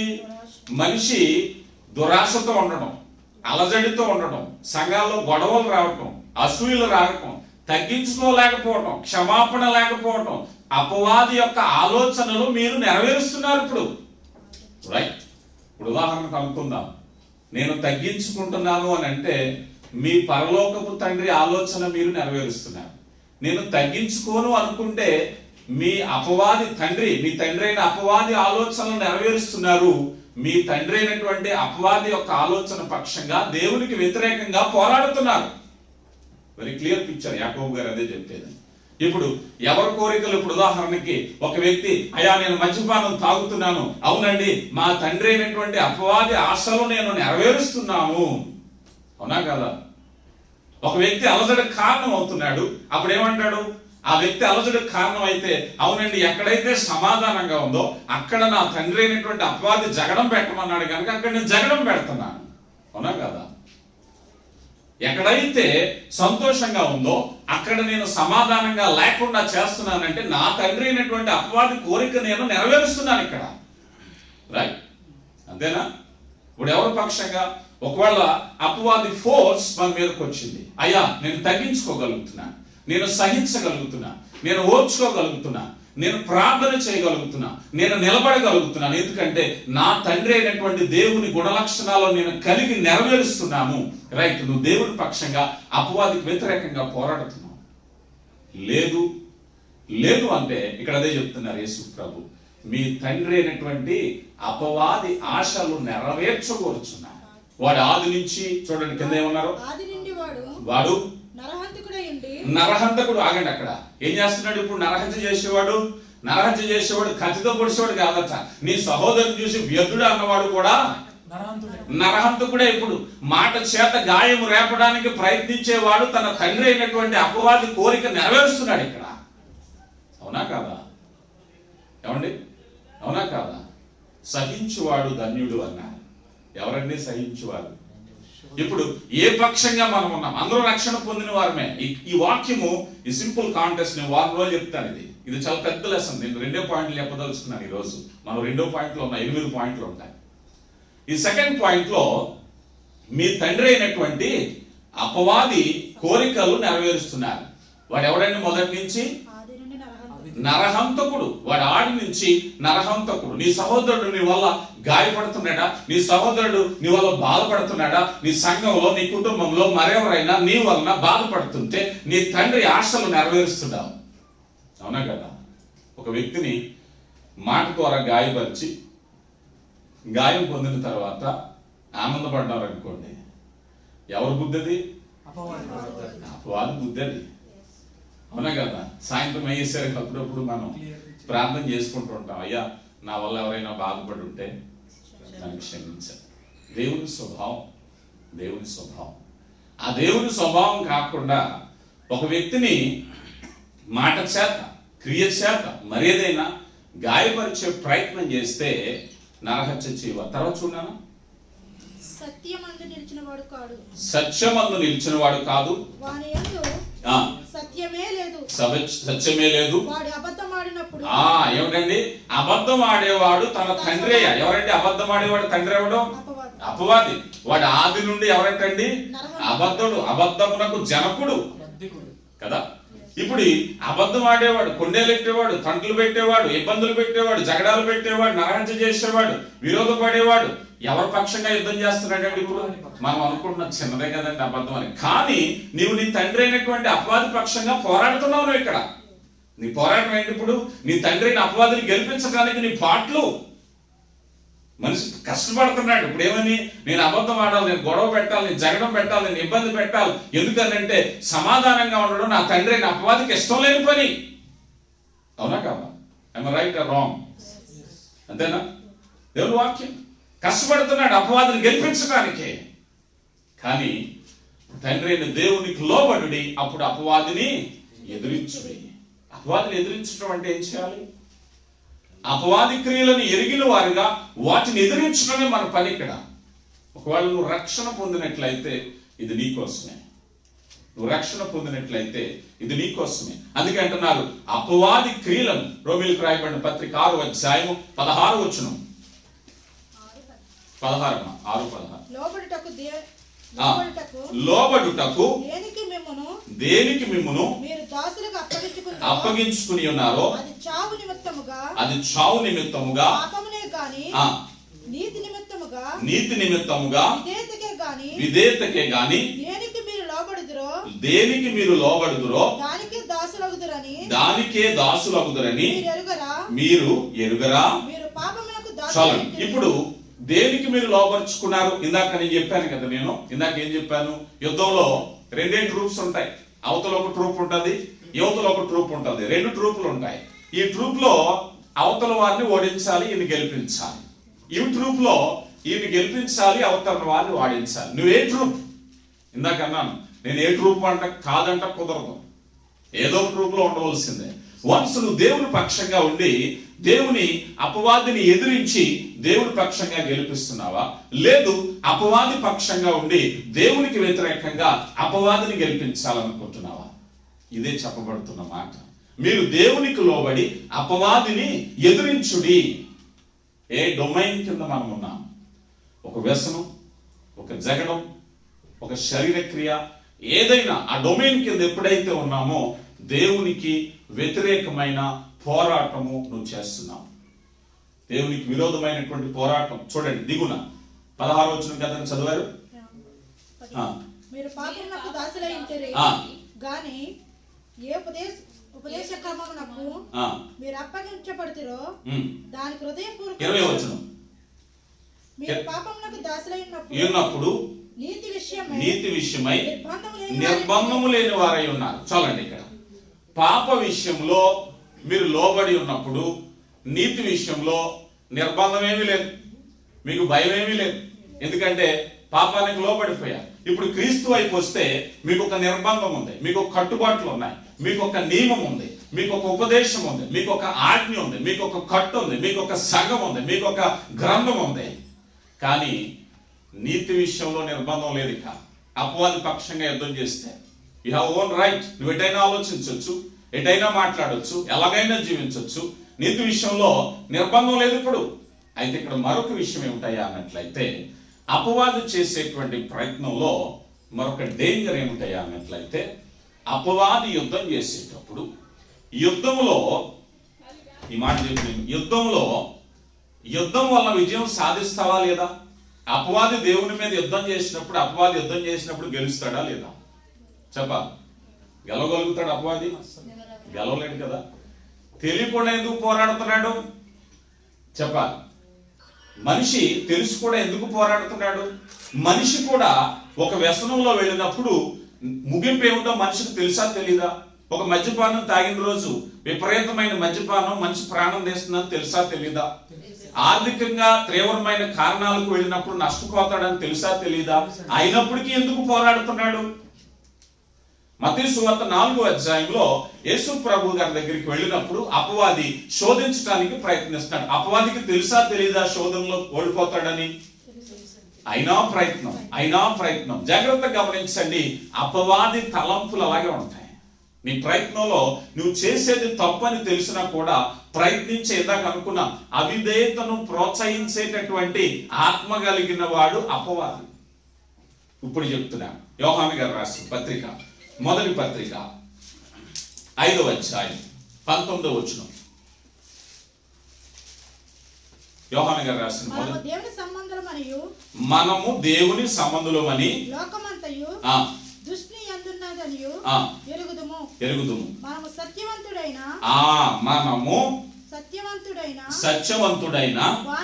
వానిని ఎరుగవలనని దేవుని కుమారుడు వచ్చి మనకు వివేకం అనుగ్రహించున్నాడు. చాలండి. రైట్. ఇప్పుడు సత్యమందు ఉండవలనని దేవుడు కుమారుడు వచ్చి, ఇంతకు ముందు మనకేం తెలియదండి? సత్యం ఏంటో మనకు తెలియదు, అవగాహన లేదు, బ్రతికేశాం, ఇష్టానుసారంగా జీవించేశాం. క్రీస్తులోకి వచ్చాక, రక్షణలోకి వచ్చాక ఏం తెలిసిందండి? సత్యం తెలిసింది. అదే అంటున్నారు. ఇప్పుడు దేవుడు కుమారుడు వచ్చి మనకు వివేకము అనుగ్రహించాడు. మనం క్రిస్మస్ చేసేసాం. ఎందుకు వచ్చారు భూమి మీదకి? చెప్పాలి. వివేకం కలిగించాలి. వివేకం లేదు మనుషులకు. అపవాది తంత్రాల్లో మరులు గొలిపేస్తున్నాడు. అయ్యా నువ్వు చేసిందే చట్టం అంటున్నాడు, నువ్వు చేసిందే జీవితం అంటున్నాడు, నువ్వు చేసిందే కరెక్ట్ అంటున్నాడు. ఇప్పుడు మనిషి నువ్వేం చేసినా నువ్వు చేసింది నీకు కరెక్ట్ అనే విషయం నుంచి వివేకము కలిగించటానికి ఆయన భూమి మీదకి వచ్చారు. ఇప్పుడు దేవుని చట్టం అమలు కావాలి. ఇప్పుడు నీ చట్టం నా చట్టం కాదు. ఇప్పుడు ఎవరి విధానం వారికి యథార్థంగా కనిపిస్తుంది, ఎవరు వారు రైటే అనుకుంటున్నారు. కానీ ఈ సత్యం అనుగ్రహించడానికి దేవుడు కుమారుడైన క్రీస్తు మనము ఆ అవగాహన కలిగించడానికి వచ్చారు. ఇప్పుడు సత్యంలోకి వచ్చాం. మనం సత్యం ఏం చెప్తుంది? నేను తప్పు చేస్తే తప్పు అని చెప్తుంది. అవునా కదా? నేను తప్పు చేస్తే తప్పు అని చెప్పాలి. ఇప్పుడు అందరూ నీతివంతులు అయితే మరి తప్పు చేసినాడు ఎవడు? అవునా కదా? ఇక్కడున్న నాతో కలిపి మనం అందరం కూడా ఎవరైనా సరే నాది తప్పు ఉందని ఎవరైనా ఒప్పుకోగలుగుతున్నామా? జాగ్రత్త గమనించాలి. అదే కదా. ఇప్పుడు సత్యంలోకి వచ్చాక గ్రహింపులోనికి రావాలి. ఇంతకు ముందు గ్రహింపు లేదు. నేనేం చేస్తున్నాను? నా ఇష్టానుసారంగా, ఇదిగో నేను డబ్బు తీసుకుంటున్నాను, నేను జోదం ఆడుతున్నాను. ఒరే అబ్బాయి, ఈ డబ్బు వల్ల నీ కుటుంబం పోతుంది, ఆర్థికంగా పతనం అవుతున్నావు, కుటుంబం నాశనం అవుతుంది, బిడ్డల భవిష్యత్తులు పాడైపోతున్నాయి. గ్రహింపు లేని పాపంలో ఇంకా ఉన్నట్లయితే, ఒక వ్యక్తి సంఘంలో కోపగించుకున్నాడు, నీ కోపం సంఘాన్ని పాడు చేస్తుందని గ్రహింపు రాకపోతే ఇప్పటికీ కూడా నీకు గ్రహింపు లేదు. అయ్యా దీనివల్ల జరిగేటువంటి నష్టం ఒకటి జరుగుతుంది, నువ్వు అపవాది పక్షంగా పోరాడుతున్నావు, దేవుని ఇంటిని పాడు చేసేస్తున్నావు అనేటువంటి గ్రహింపుకు రానంతసేపు కూడా ఆ వెలుగులోనికి నువ్వు రాలేదు. ఎవరెవరికి వ్యతిరేకంగా పోరాడుతున్నావు? సామెతల గ్రంథంలో జ్ఞానవంతురాలు తన ఇల్లు కట్టుకున్నావు, 3 రాళ్ళు ఏం చేస్తుందట? తాటాకులన్నీ పీకేసేస్తుందట. అవునా కాదా? మొత్తం తాటాకులన్నీ పీకేసేస్తుందట. జాగ్రత్తగా గమనించ. ఎందుకు ఈ మాట చెప్పుకుంటున్నామంటే గ్రహింపులోనికి రావాలి. దేవుని వాక్యము చెప్తుంది, అయ్యా మీరు దేవునికి లోబడి ఉండండి. మనం దేవుని యొక్క అధికారానికి వచ్చాం. ఇక మన ఇష్టమేం కాదు. మిలిటరీ క్యాంపులోకి వెళ్ళాక సివిల్ రైట్స్ ఉండవు అక్కడ కదా. ప్రతి వారికి కూడా సివిల్ రైట్స్ ఉంటాయి. మనకి పౌర హక్కులని మనకు ఉంటాయి ఎక్కడున్నా. ఎంతవరకు మిలిటరీ బేస్లోకి వెళ్తే పని చేయి. మిలిటరీ బేస్లోకి వెళ్ళి నాకు వాక్ స్వతంత్రం ఉందంటే అవతల గీడ్స్ పడేస్తారు. నీకు వాక్ స్వతంత్రం ఎక్కడ? సివిల్ ఏరియాలోనే. కంటోన్మెంట్స్లో ఉండవు. కంటోన్మెంట్స్లో ఎక్కడ కూడా సివిల్ రైట్స్ ఎక్కడ కూడా పనిచేయి ఒక అధికారానికి లోబడ్డాక. సో క్రీస్తు ప్రభు అధికారంలోకి వచ్చాక శరీర క్రియలు నాశనం అయిపోయినాయి, సొంత ఇగోలు నాశనం అయిపోయి పాతవన్నీ విడిచిపెట్టేశాం. అవన్నీ కూడా గ్రహింపులోకి వచ్చాక అపవాది ప్రేరేపించు శక్తి కలిగినటువంటి అపవాది చేసిన ప్రయత్నాలని మనం తెలుసుకున్నాం. ఆ జ్ఞానానికి వచ్చేసాక అమ్మో వీటి వల్ల ఎంత ప్రమాదం ఉంది కనుక ఇదిగో వీటితో నేను పోరాడాలి. ఒకప్పుడు వేటితో ఉన్నాను. చూడండి, పూర్వం మనకు నక్సలైట్లు ఉండేవారు, ఇప్పుడు ఉన్నట్టున్నారు. వీళ్ళు ఏం చేసేవారు, ఒకప్పుడు ప్రభుత్వానికి వ్యతిరేకంగా ప్రభుత్వాన్ని గుర్తించేవారు కాదు.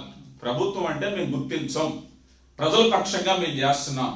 సాధారణంగా ఒక ఆయుధం కావాలి అంటే ప్రభుత్వానికి సంబంధించిన అధికారులు లేదా లైసెన్స్ పొందిన వాళ్ళు కావాలి. కానీ నక్సలైట్లు అందరూ కూడా వెపన్స్ కలిగి ఉంటారు. కొంతకాలానికి మేము ప్రభుత్వానికి లోబడిపోతున్నాం అన్నారనుకోండి, జనజీవన స్రవంతిలో కలిసిపోతున్నాం అంట. ఈ ఆయుధం వారికి అప్పగించి, అయ్యా ఇప్పటి వరకు మేము వ్యతిరేకించిన ఈ ప్రభుత్వాన్ని మేము గుర్తిస్తున్నాం, మేము గౌరవిస్తున్నాం, ఈ ప్రభుత్వానికి లోబడి మేము బ్రతుకుతాం అనేది నినాదంతో లోబడాలి. అంటే క్రీస్తు ప్రభు దగ్గరికి లోబడాలంటే నీ ఆయుధాలు వదిలేయాలి, నీ కోపం వదిలేయాలి, నీ సొంత ఇష్టాన్ని వదిలేయాలి. నీ కొన్ని ఆలోచనలు ఉంటాయి, ఎన్నో ఆలోచనలు ఉంటాయి. అయ్యా నీ ప్రభుత్వానికి నేను లోబడుతున్నాను. ఒక నక్సలైట్లు వచ్చి, బాబు నేను లోబడిపోతున్నాను, ఈ గన్న నా భుజాన్ని వేసి ఊళ్ళో తిరుగుతారంటే ఊరుకుంటారా? ఊరుకోరా? అక్కడ హ్యాండ్ ఓవర్ చేసే ముందు అది మరణకరమైనది, ప్రమాదకరమైనది, అది నీ దగ్గర ఉండడానికి వీలేదు. అన్ని హ్యాండ్ ఓవర్ చేసి లోనికి వచ్చాయి. ఈరోజు దేవుని దగ్గరికి లోబడే అధికారానికి మనం వస్తే, అయ్యా ఇదిగో ఇప్పటి వరకు నేను జీవించినటువంటి ఇది ఏదైతే జీవితం ఉందో ఇది అపవాది శక్తి నేను గమనించాను కనుక నీ ప్రభుత్వానికి నేను లోబడుతున్నా. ఇక వీటిని అన్నింటినీ విడిచిపెడతాను, అవసరమైతే నీ పక్షంగా నేను పోరాడతాను. లేదండి నేను ఇక్కడే ఉంటాను, నీ పేరు చెప్పుకుంటాను అని అంటే నమ్మక ద్రోహం కంటే కదా, దాన్ని ఏమన్నారు, రాజద్రోహం. దేనికైనా క్షమాపణ ఉంటుంది కానీ రాజద్రోహానికి భయంకరమైన శిక్ష. ఈరోజు చాలా మంది రాజద్రోహం చేస్తున్నారు కదా. దేవుని పేరు చెప్పుకుని అపవాది పక్షాన్ని చేరిన వారందరూ కూడా రాజద్రోహులు. ఎక్కడో ఉన్న మనల్ని దేవుడు అంతఃపురంలో పెట్టుకుంటా అన్నాడు. అంతఃపురంలో ఉండి దేవునికి వ్యతిరేకంగా ప్రవర్తించినట్లయితే అంతకు మించిన రాజద్రోహం లేదు. దాన్నే ప్రభువారి పరిభాషలో వేషధారణ అన్నారు. ఏమన్నారు? వేషధారణ. అందుకని దేవుని కృపను బట్టి మనం దేవునికి లోబడాలి. దేవునికి లోబడిన మనము అపవాదిని ఎదిరించాలి. నాకు వారు లేదంటే కుదరదు. చివరిగా 3 నిమిషాలు ఎఫెసీయులకు రాయబడిన పత్రిక 6వ అధ్యాయం, ఎఫెసీయులకు రాయబడిన పత్రిక 6వ అధ్యాయం 10వ వచనం. తుదకు ప్రభు యొక్క మహాశక్తిని బట్టి ఎలా ఉండాలండి? ఎవరి యందు? మీ సొంత బలం కాదు. ఇప్పుడు బలం చూపించమన్నారు అనుకోండి, ఇప్పుడు అందరూ బలవంతులమే. కోపం చూపించమన్నారు అనుకోండి, ఎవరు దగ్గర ఇక్కడ. కానీ ప్రభునందు బలవంతులై ఉండడం అంటే మీరు బలవంతులై ఉండమంటలేదు ఆయన. ఎవరందు? ప్రభునందు బలవంతులై ఉండండి. ఎలా ఉండాలి ఇప్పుడు బలం? ప్రభు బలం మనకేమిచ్చింది? తగ్గింపును. ఇందాక కోటి గారు నాకు చెప్పారు, క్షమాపణ, నన్ను ఎవరో పట్టించుకోలేదు వేదిక మీద. నేను వచ్చాను, నన్ను ఎవరో పట్టించుకోలేదు. బట్ నేను ఎప్పుడు అట్లా బాధపడ్డాను. ఎందుకంటే నా స్థితి, నా పరిచర్య, నా దేవుని పిలుపు నాకు తెలుసు. నా ప్రభుకే అదే క్రిస్మస్ లో పొత్తుగొడ్డలో చుట్టి స్థలము లేనందున అన్నారు. ఆ వాక్యం తెలిసి నేనెందుకు అలుగుతాను? నేనెందుకు అలగాలి? అంతే కదా. నా ప్రభుకే స్థానం లేదు ఈ లోకంలో. ఆ స్టేజ్ మీద నాకు లేకపోతే నాకు బాధ.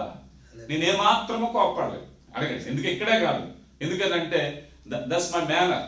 నేను గతంలో ఒకసారి చెప్పాను ఇక్కడే, రాజ్ కుమార్ గారు, నేను ఎప్పుడు వచ్చినా ఇక్కడికి వచ్చి వాక్యం అంటానికి కూడా నాకు అబ్జెక్షన్ లేదు. అన్ని స్థితులను దేవుడు నేర్పించారు. ఎందుకంటే నా ప్రభు నేను కలిగి ఉన్నాను కనుక నా ప్రభుని 10 మందికి నా ద్వారా చెప్పాలి అంటే ఐఎమ్ ద మోడల్. నేను ఒక మాదిరి, నేను ఒక రిప్రజెంటేటివ్ గా నేను ఉండాలి. నేను ఇసుక్కుని అరుక్కుని నేను అంత దూరం వెళ్ళి నాకు కూడా రాజ్ కుమార్ గారు ఈయన ఆయన 10 మంది వచ్చి బతిమాలి నన్ను తీసుకొస్తే ఇక నా గొప్పే ఉంది ఇక, అంతేనా?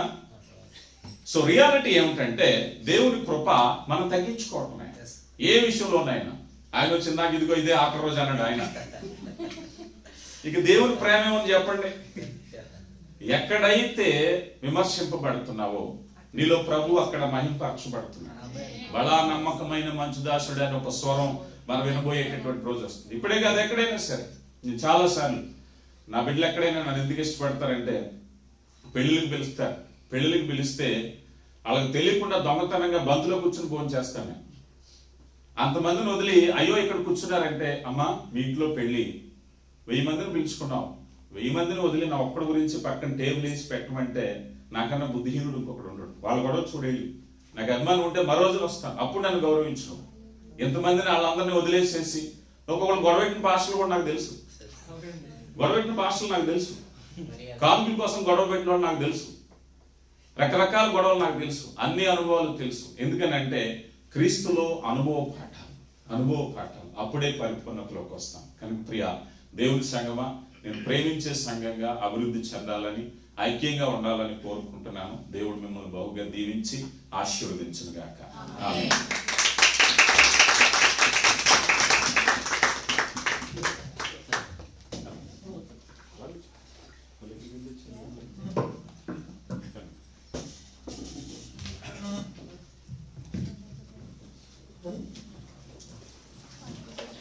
వాక్య పరిచయం చేసినటువంటి దైవజనులు ఎమ్మెల్యే రాజు గారికి సంఘం తరపున మనం తెలియజేస్తున్నామండి.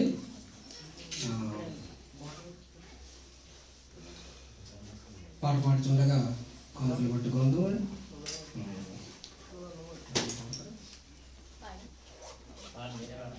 సంఘ పాటగా పాడుకుందామండి. సమర్పణ చేయము ప్రభువులకు ఈ దేహము.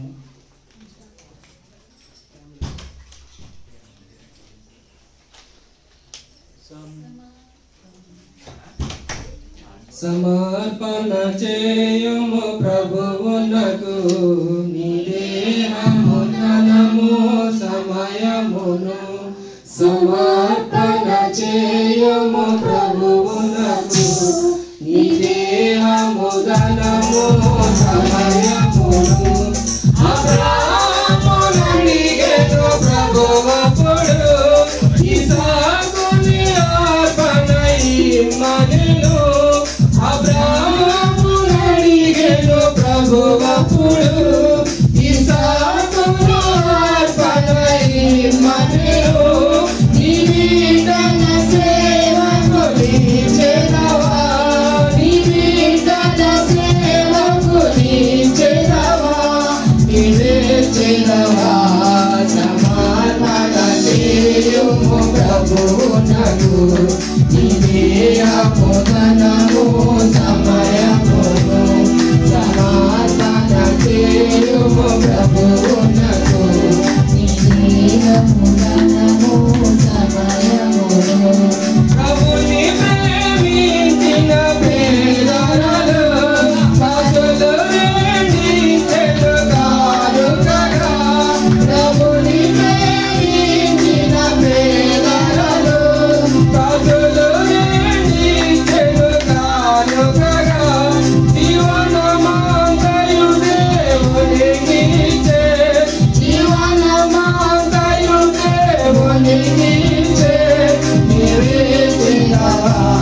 సమర్పణ చేయుము ప్రభువునకు నీ దేహము ధనము సమయమును. సమర్పణ చేయుము ప్రభువునకు నీ దేహము ధనము సమయమును. హల్లెలూయా. ముగింపు ప్రార్థన. మనం ఇంకా ఈ యొక్క సమయాన్ని దైవజన్ రాజ్ కుమార్ గారికి అప్పగిస్తున్నామండి.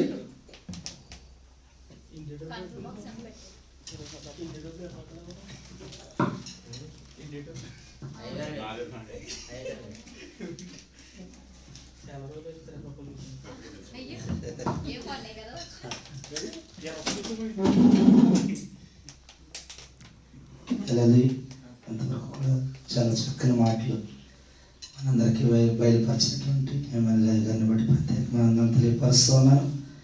ఎప్పుడు కూడా సంఘానికి కావలసినటువంటి మాటలు దేవుడు వారి ద్వారా బయలుపరుస్తున్నారు.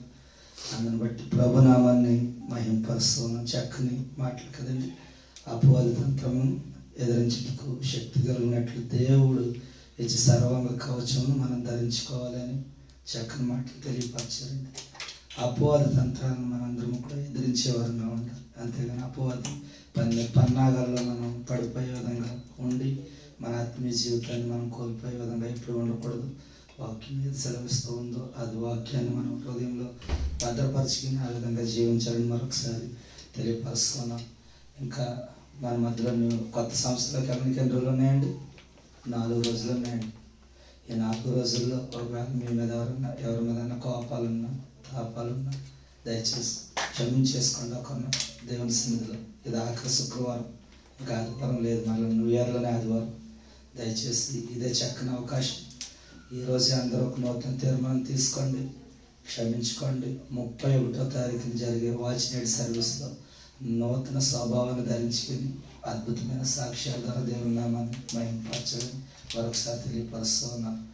దయచేసి 31వ తారీఖు రాత్రికాల సమయంలో ఆరాధన జరుగుతోంది. 10 గంటల నుంచి రాత్రి 10 గంటల నుంచి 1 గంట వరకు 2026 నూతన సంవత్సరంలోనికి 25 నూతన సంవత్సరానికి అడుగుపెట్టి 1 గంట వరకు ఆరాధన జరుగుతుంది కనుక దయచేసి పాత సంవత్సరం ముగింపు, కొత్త సంవత్సరము ప్రారంభం 2 ఆరాధనలు కలిపి జరుగుతాయి కనుక అనేక మందిని తెలియపరచండి, తీసుకురండి.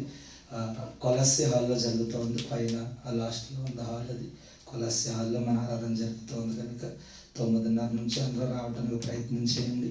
అలాగే మన మధ్యలో వాక్యచర్య ఎమ్మెల్యేగా చేయబోతూ ఉన్నారు కనుక అనేక మందికి తెలియపరచండి, తీసుకురండి. అందరూ క్రీస్తు ప్రభు నామాన్ని మహింపరుద్దాం. ఇంకా అనేకమైన విషయాలు మనం తెలుసుకుందాం. దేవుడు అనేక విషయాలు మన మధ్యలో బయలుపరచబోతూ ఉన్నాడు కనుక అందరూ ప్రార్థనాపూర్వకంగా రండి. దయచేసి క్రిస్మస్ ఆరాధనలో జరిగినటువంటి లోటుపాట్లను బట్టి సంఘం అంతటికి మరొకసారి నేను క్షమాపణ కోరుతూ ఉన్నాను. దయచేసి మీరు ఉదయంలో ఏదన్నప్పటికీ దాన్ని తీసివేయాలని ప్రభుపేట తెలియపరుస్తున్నందుకు అపోతంత్రాలు మనం ఎదిరించే వారంగా ఉండాలి. మనలో ఎప్పుడైతే ఐక్యత ఉంటుందో, ఎప్పుడైతే ప్రేమ ఉంటుందో అపోది మనలో పనిచేయటం ప్రారంభిస్తాడు కనుక వాడికి ఇప్పుడు అవకాశం ఇవ్వకుండా మనం ప్రభు పనిని మాత్రమే కష్టంతో కాక ఇష్టంతో చేసేవారంగా ఉండాలని నేను మరొకసారి తెలియపరుస్తున్నాను. అదేనో చాలా విషయాల్లో ఇబ్బందులు కలిగిన ట్రాన్స్పోర్ట్లో కానీ, డెకరేషన్లో కానీ, అన్ని విషయాల్లో కూడా అందరూ మంచి పెద్ద మనసు చేసుకోండి. అన్నీ విడిచిపెట్టేసి ఒక తీర్మానంతో బయటికి వెళ్దాం. 31వ తారీఖున అద్భుత రీతిగా కూడిక జరిగేలాగా మనందరం కూడా ప్రార్థన చేద్దాం. ఈరోజు సాయంత్రం 5 గంటల నుంచి ఐక్య క్రిస్మస్ ప్రారంభమవుతోంది. అందరూ కూడా రండి. అన్ని తెలుగు సంఘాలు కలిసి ఈ యొక్క కార్యక్రమాన్ని చేస్తూ ఉన్నాయి కనుక అందరూ కూడా రండి. ఇంకా మీకు తెలిసిన వారు ఎవరన్నా కూడా తీసుకురండి. TCF హాల్లో జరుగుతోంది.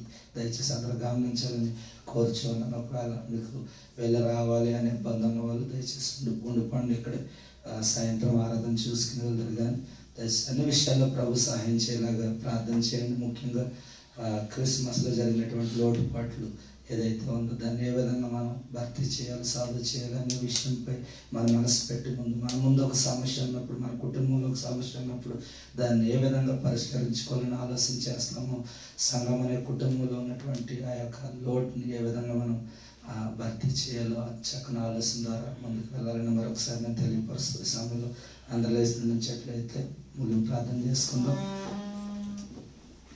ఏమైనా లేదు ముగింపు ప్రార్థన ఆశీర్వాదం ఇస్తారు.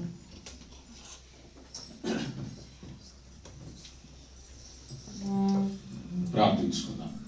మహిమగల దేవ, కృపా సత్య సంపూర్ణుడా, అత్యున్నత సింహాసనాసీనుడా, ప్రేమ నమ్మకం కలిగిన మా కన్న తండ్రి, మీ పవిత్రమైన శాశ్వతమైన ప్రేమ చేత మమ్మల్ని ప్రేమించి నాయన మమ్మల్ని సృజించిన దేవుడు, పోషించే దేవుడు, విమోచకుడు, నడిపించే దేవుడు అయా, మేము మరిచిన మరువని ప్రేమ చేత మమ్మల్ని ప్రేమించి నడిపిస్తున్న దేవ, మీకే మహిమ ఘనత ఆరోపం నాయన. మరి నాయన ఉన్నతమైనటువంటి నాయన మహిమను ఆరోపిస్తున్నాం మా తండ్రి. మరి శ్రేష్టమైనటువంటి సమయంలో అయా మరి ఇదిగో నాయన పరిశుద్ధ సహవాసముగా బిడ్డలతో కలిసి అయా మేమందరము నాయన ఏకభావము కలిగి మీ అత్యున్నత నామానికి మహిమ ఆరాధన అర్పించి ఉంటుండగా ఇదిగో నాయన మీ పరలోకపు గదిని చేర్చుకుని నాయన పరలోకపు ఆశీర్వాదాలతో మమ్మల్ని నింపమని వేడుకుంటున్నాం. ఇప్పటి వరకు కీర్తనల ద్వారా నాయన మరి ప్రార్థన ద్వారా మరి ఇదిగో నాయన ప్రతి అంశము ద్వారా మీ నామానికి మహిమ తెచ్చుకున్నారు. నాకు మాకు కాదయ్యా, మహిమ ఘనత మీకే నాయన ఆరోపిస్తున్నాం మా తండ్రి. మరి సమయంలో ఇదిగో నాయన సంఘము కొరకు, దైవజనుల కొరకు ప్రయాసపడుతున్న ప్రతి ఒక్కరి కొరకు, హాజరవుతున్న సిద్ధపడుతున్న బిడ్డల కొరకు ప్రార్థిస్తున్నాం.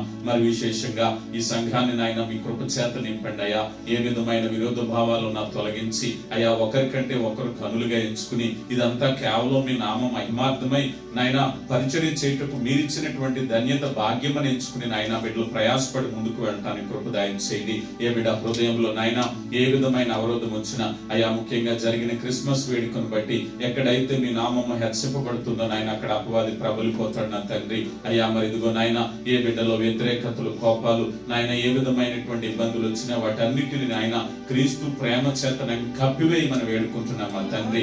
అయ్యా ప్రతి ఒక్కరూ నాయన మీ కృప చేత నింపబడాలి, ప్రేమ చేత నింపబడాలి నా తండ్రి. అయ్యా ముఖ్యంగా జరిగిన కార్యము ద్వారా వచ్చిన ఆర్థిక లోటును మీరే భర్తీ చేయమని వేడుకుంటున్నాం అయ్యా. ఈ సంఘము స్వయం పూర్ణమై బలమైనటువంటి నాయన మీ కార్యములు జరిగించడానికి కృప దయచేయండి. సంఘ కార్యక్రమాలను దీవించండి అయ్యా. మీ దాసులు దైవజనులు బలహీనంగా ఉన్నారు, చక్కని స్వరాన్ని దయచేయండి అయ్యా. పరిపూర్ణమైన శక్తిని దయచేయండి నా తండ్రి. వారికి ఇచ్చిన కుటుంబాన్ని దీవించండి. ఇక్కడ బలమైన పాత్రగా మీ చేతిలో బలమైనటువంటి నాయన పాత్రగా వాడబడ్డానికి కృప దయచేయండి. వారికి ఇచ్చినటువంటి సహాయకులను దీవించండి నా తండ్రి. సంఘ కమిటీ వారిని దీవించండి. ప్రతి ఒక్కరిని ఇక్కడ నిలిచిన బిడ్డలందరినీ దీవించండి తండ్రి. పేరు పేరున బలపరచండి. ముఖ్యంగా బిడ్డలు నాయన జీవనోపాధిలో భాగంగా దేశానికి నడిపించాలి. దేశంలో బిడ్డలు పడుతున్న ప్రయాసం ఫలింపచేయండి. వారి రెక్కల కష్టాన్ని దీవించండి అయ్యా. వారు విడిచి వచ్చిన కుటుంబాల్లో మీరు ఉండండి. ఏ బిడ్డ జీవితంలో యొక్క నాయన బలహీనత ఉందో అనారోగ్యంగా ఉందో నాయన పరమ వైద్యుడైన క్రీస్తు రక్తాన్ని ప్రోక్షించి పరిపూర్ణమైనటువంటి ఆరోగ్యాన్ని దయచేయమని వేడుకుంటున్నాం. ఆర్థిక రుణభారం నుంచి విడుదల కలిగించేయండి. బిడ్డలు పనిచేస్తున్న పనిపాట్లో ఉన్నటువంటి సమస్యలు ఇరుకులు అవాంతరాలు తొలగించండి నా తండ్రి. మరి ముఖ్యంగా నాయన 2024 సంవత్సరంలో నాయన సంవత్సరాంతంలో మేమున్నాం తండ్రి. ఇంతవరకు గడిచి కాపాడినటువంటి దేవ మీకే మహిమ చెల్లిస్తున్నామయ్యా. మా అపరాధములను క్షమించండి, మా అవిధేయతలను క్షమించండి. 2024లో ఏ అవిధేయత ఉందో నాయన వాటన్నిటినీ సరిచేసిన ఆయన 2025 సంవత్సరం కొరకు కనిపెట్టుకునే నూతన ఉత్సాహము, నూతన బలము, నూతన అభిషేకము అయా, నూతన దర్శనంతో ముందుకు వెళ్ళటానికి కృప దయచేయమని వేడుకుంటున్నాం అయా. ఇక్కడ చేరువచ్చిన ప్రతి బిడ్డను దీవించండి నా తండ్రి. ఏ బిడ్డను దాటిపోవద్దు నాయన, మీ కృప చేత నింపండి నా తండ్రి. బిడ్డల యొక్క నాయన జీవితాలు ఉన్న ప్రతి ఒక్క అవసరం తిరిగిన దేవా కృప చేత నింపండి. రక్షణ లేని బిడ్డల విషయాలు నాయన వారి హృదయాలతో నాయన మీరు మాట్లాడండి తండ్రి. కాలము సమయాన్ని అనుగ్రహిస్తున్న దేవా గుర్తెరిగిన ఆయన మిమ్మల్ని సొంత రక్షకుడుగా అంగీకరించడానికి కృప దయచేయమని వేడుకుంటున్నాం. అలాగే నాయన సంఘం ద్వారా తలపెడుతున్న కార్యక్రమాలన్నీ మహిమకరంగా జరగటానికి కృప దయచేయమని వేడుకుంటున్నాం అయ్యా. ఇదిగో నాయన మరి ఎత్తబడిన కానుకల కొరకు ప్రార్థిస్తున్నాం. చాచిన హస్తాలను దీవించండి, నూరంతల ఫలాన్ని దయచేయమని వేడుకుంటున్నాం అయ్యా. ముఖ్యంగా సంఘంలో సహకారుల కొరకు ప్రార్థిస్తున్నాం, ప్రయాసపడుతున్న వారి కొరకు ప్రార్థిస్తున్నాం. బిడ్డల కష్టాన్ని మీరు మరువని దేవుడు అయ్యా. ఇదిగోనైనా బిడ్డ ఏ బిడ్డ కష్టపడుతున్నారు, ఏ బిడ్డ ప్రార్థన చేస్తున్నారు, ఏ బిడ్డ సహకరిస్తున్నారు వాటన్నిటిని గమనించిన ఆయన ఘనముగా ఎంచి నూరంతల ఆశీర్వాదంతో బిడ్డలు దీవించబోతున్నందుకు మీకు మహిమ చెల్లిస్తున్నాం. ఇక్కడ నాయన పని విషయంలో ప్రతి వారు ఉత్సాహంగా నాయన ముందుకు రావటానికి కృప దయచేయమని వేడుకుంటున్నాం మా తండ్రి. ప్రేమ కలిగిన దేవా సంఘము ద్వారా బలమైన కార్యము జరిగించండి నా తండ్రి. ప్రేమ చేత ఒకరినొకరు నాయన హత్తుకుని నాయన ఏక సంఘము, ఏక శరీరము, ఏక ఆత్మతో నింపమని వేడుకుంటున్నాం. ఏక తాత్పర్యంతో నడవటానికి కృప దయచేయండి. ఈ రోజు రాలేని బిడ్డలు నాయన మీ చిత్తమైతే మరొక వారం కలుసుకోవటానికి కృప దయచేయండి అయ్యా. ఇదిగో నాయన నూతన సంవత్సర ఆరాధన కొరకు నాయన వాచ్ నైట్ సర్వీస్ కొరకు సిద్ధపడుతుంటుండగా మహిమకరమైన కార్యము జరిగించి ఇదిగో నాయన మీ కృపను తోడుగా ఉంచి నడిపించి మీరే మహిమా ఘనత పొందమని క్రీస్తు నామములో అడిగి వేడుకొంచున్నాం తండ్రి. ఆమేన్. పరలోకమందున్న మా తండ్రి, నీ నామం పరిశుద్ధపరచబడును గాక, నీ రాజ్యం వచ్చును గాక, నీ చిత్తం పరలోకమందు భూమి యందు నెరవేరును గాక. మా అనుదిన ఆహారం నేడు మాకు దయచేయము. మా ఇలా అపరాధం చేసి క్షమించిన వారి ప్రకారం మా అపరాధములను క్షమించుము. రాజ్యము, శక్తి, మహిమ నిరంతరం నీవై ఉన్నావు తండ్రి. ఆమేన్. మన పరమ తండ్రి అయినటువంటి దేవుని యొక్క ప్రేమ, ప్రభువైన యేసుక్రీస్తు వారి యొక్క రక్షణ కాపుదల, పరిశుద్ధాత్మ దేవుని అన్యోన్య సహవాసం చేరవచ్చిన బిడ్డలందరిపై, సకల పరిశుద్ధులపై, మరి విశేషంగా స్థానిక పరిశుద్ధ సంఘముపై, దైవజనులు, సహకారులు, కలిసి పనిచేస్తున్నటువంటి సహకారులందరిపై, రాబోతున్నటువంటి నూతన సంవత్సర కార్యక్రమాలపై నిలిచి సదా ప్రేమతో నడిపించును గాక. ఆమేన్. ఆమేన్.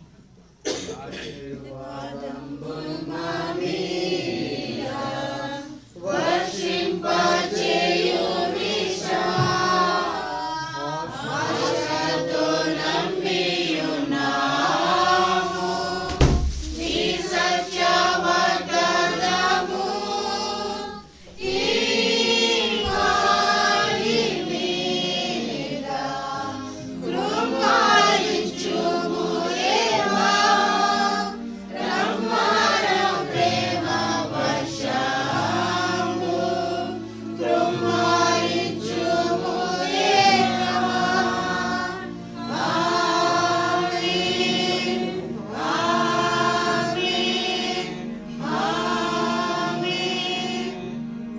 దేవుని కృప అందరికీ తోడే నడిపించిన కాక అందరికీ వందనాలండి.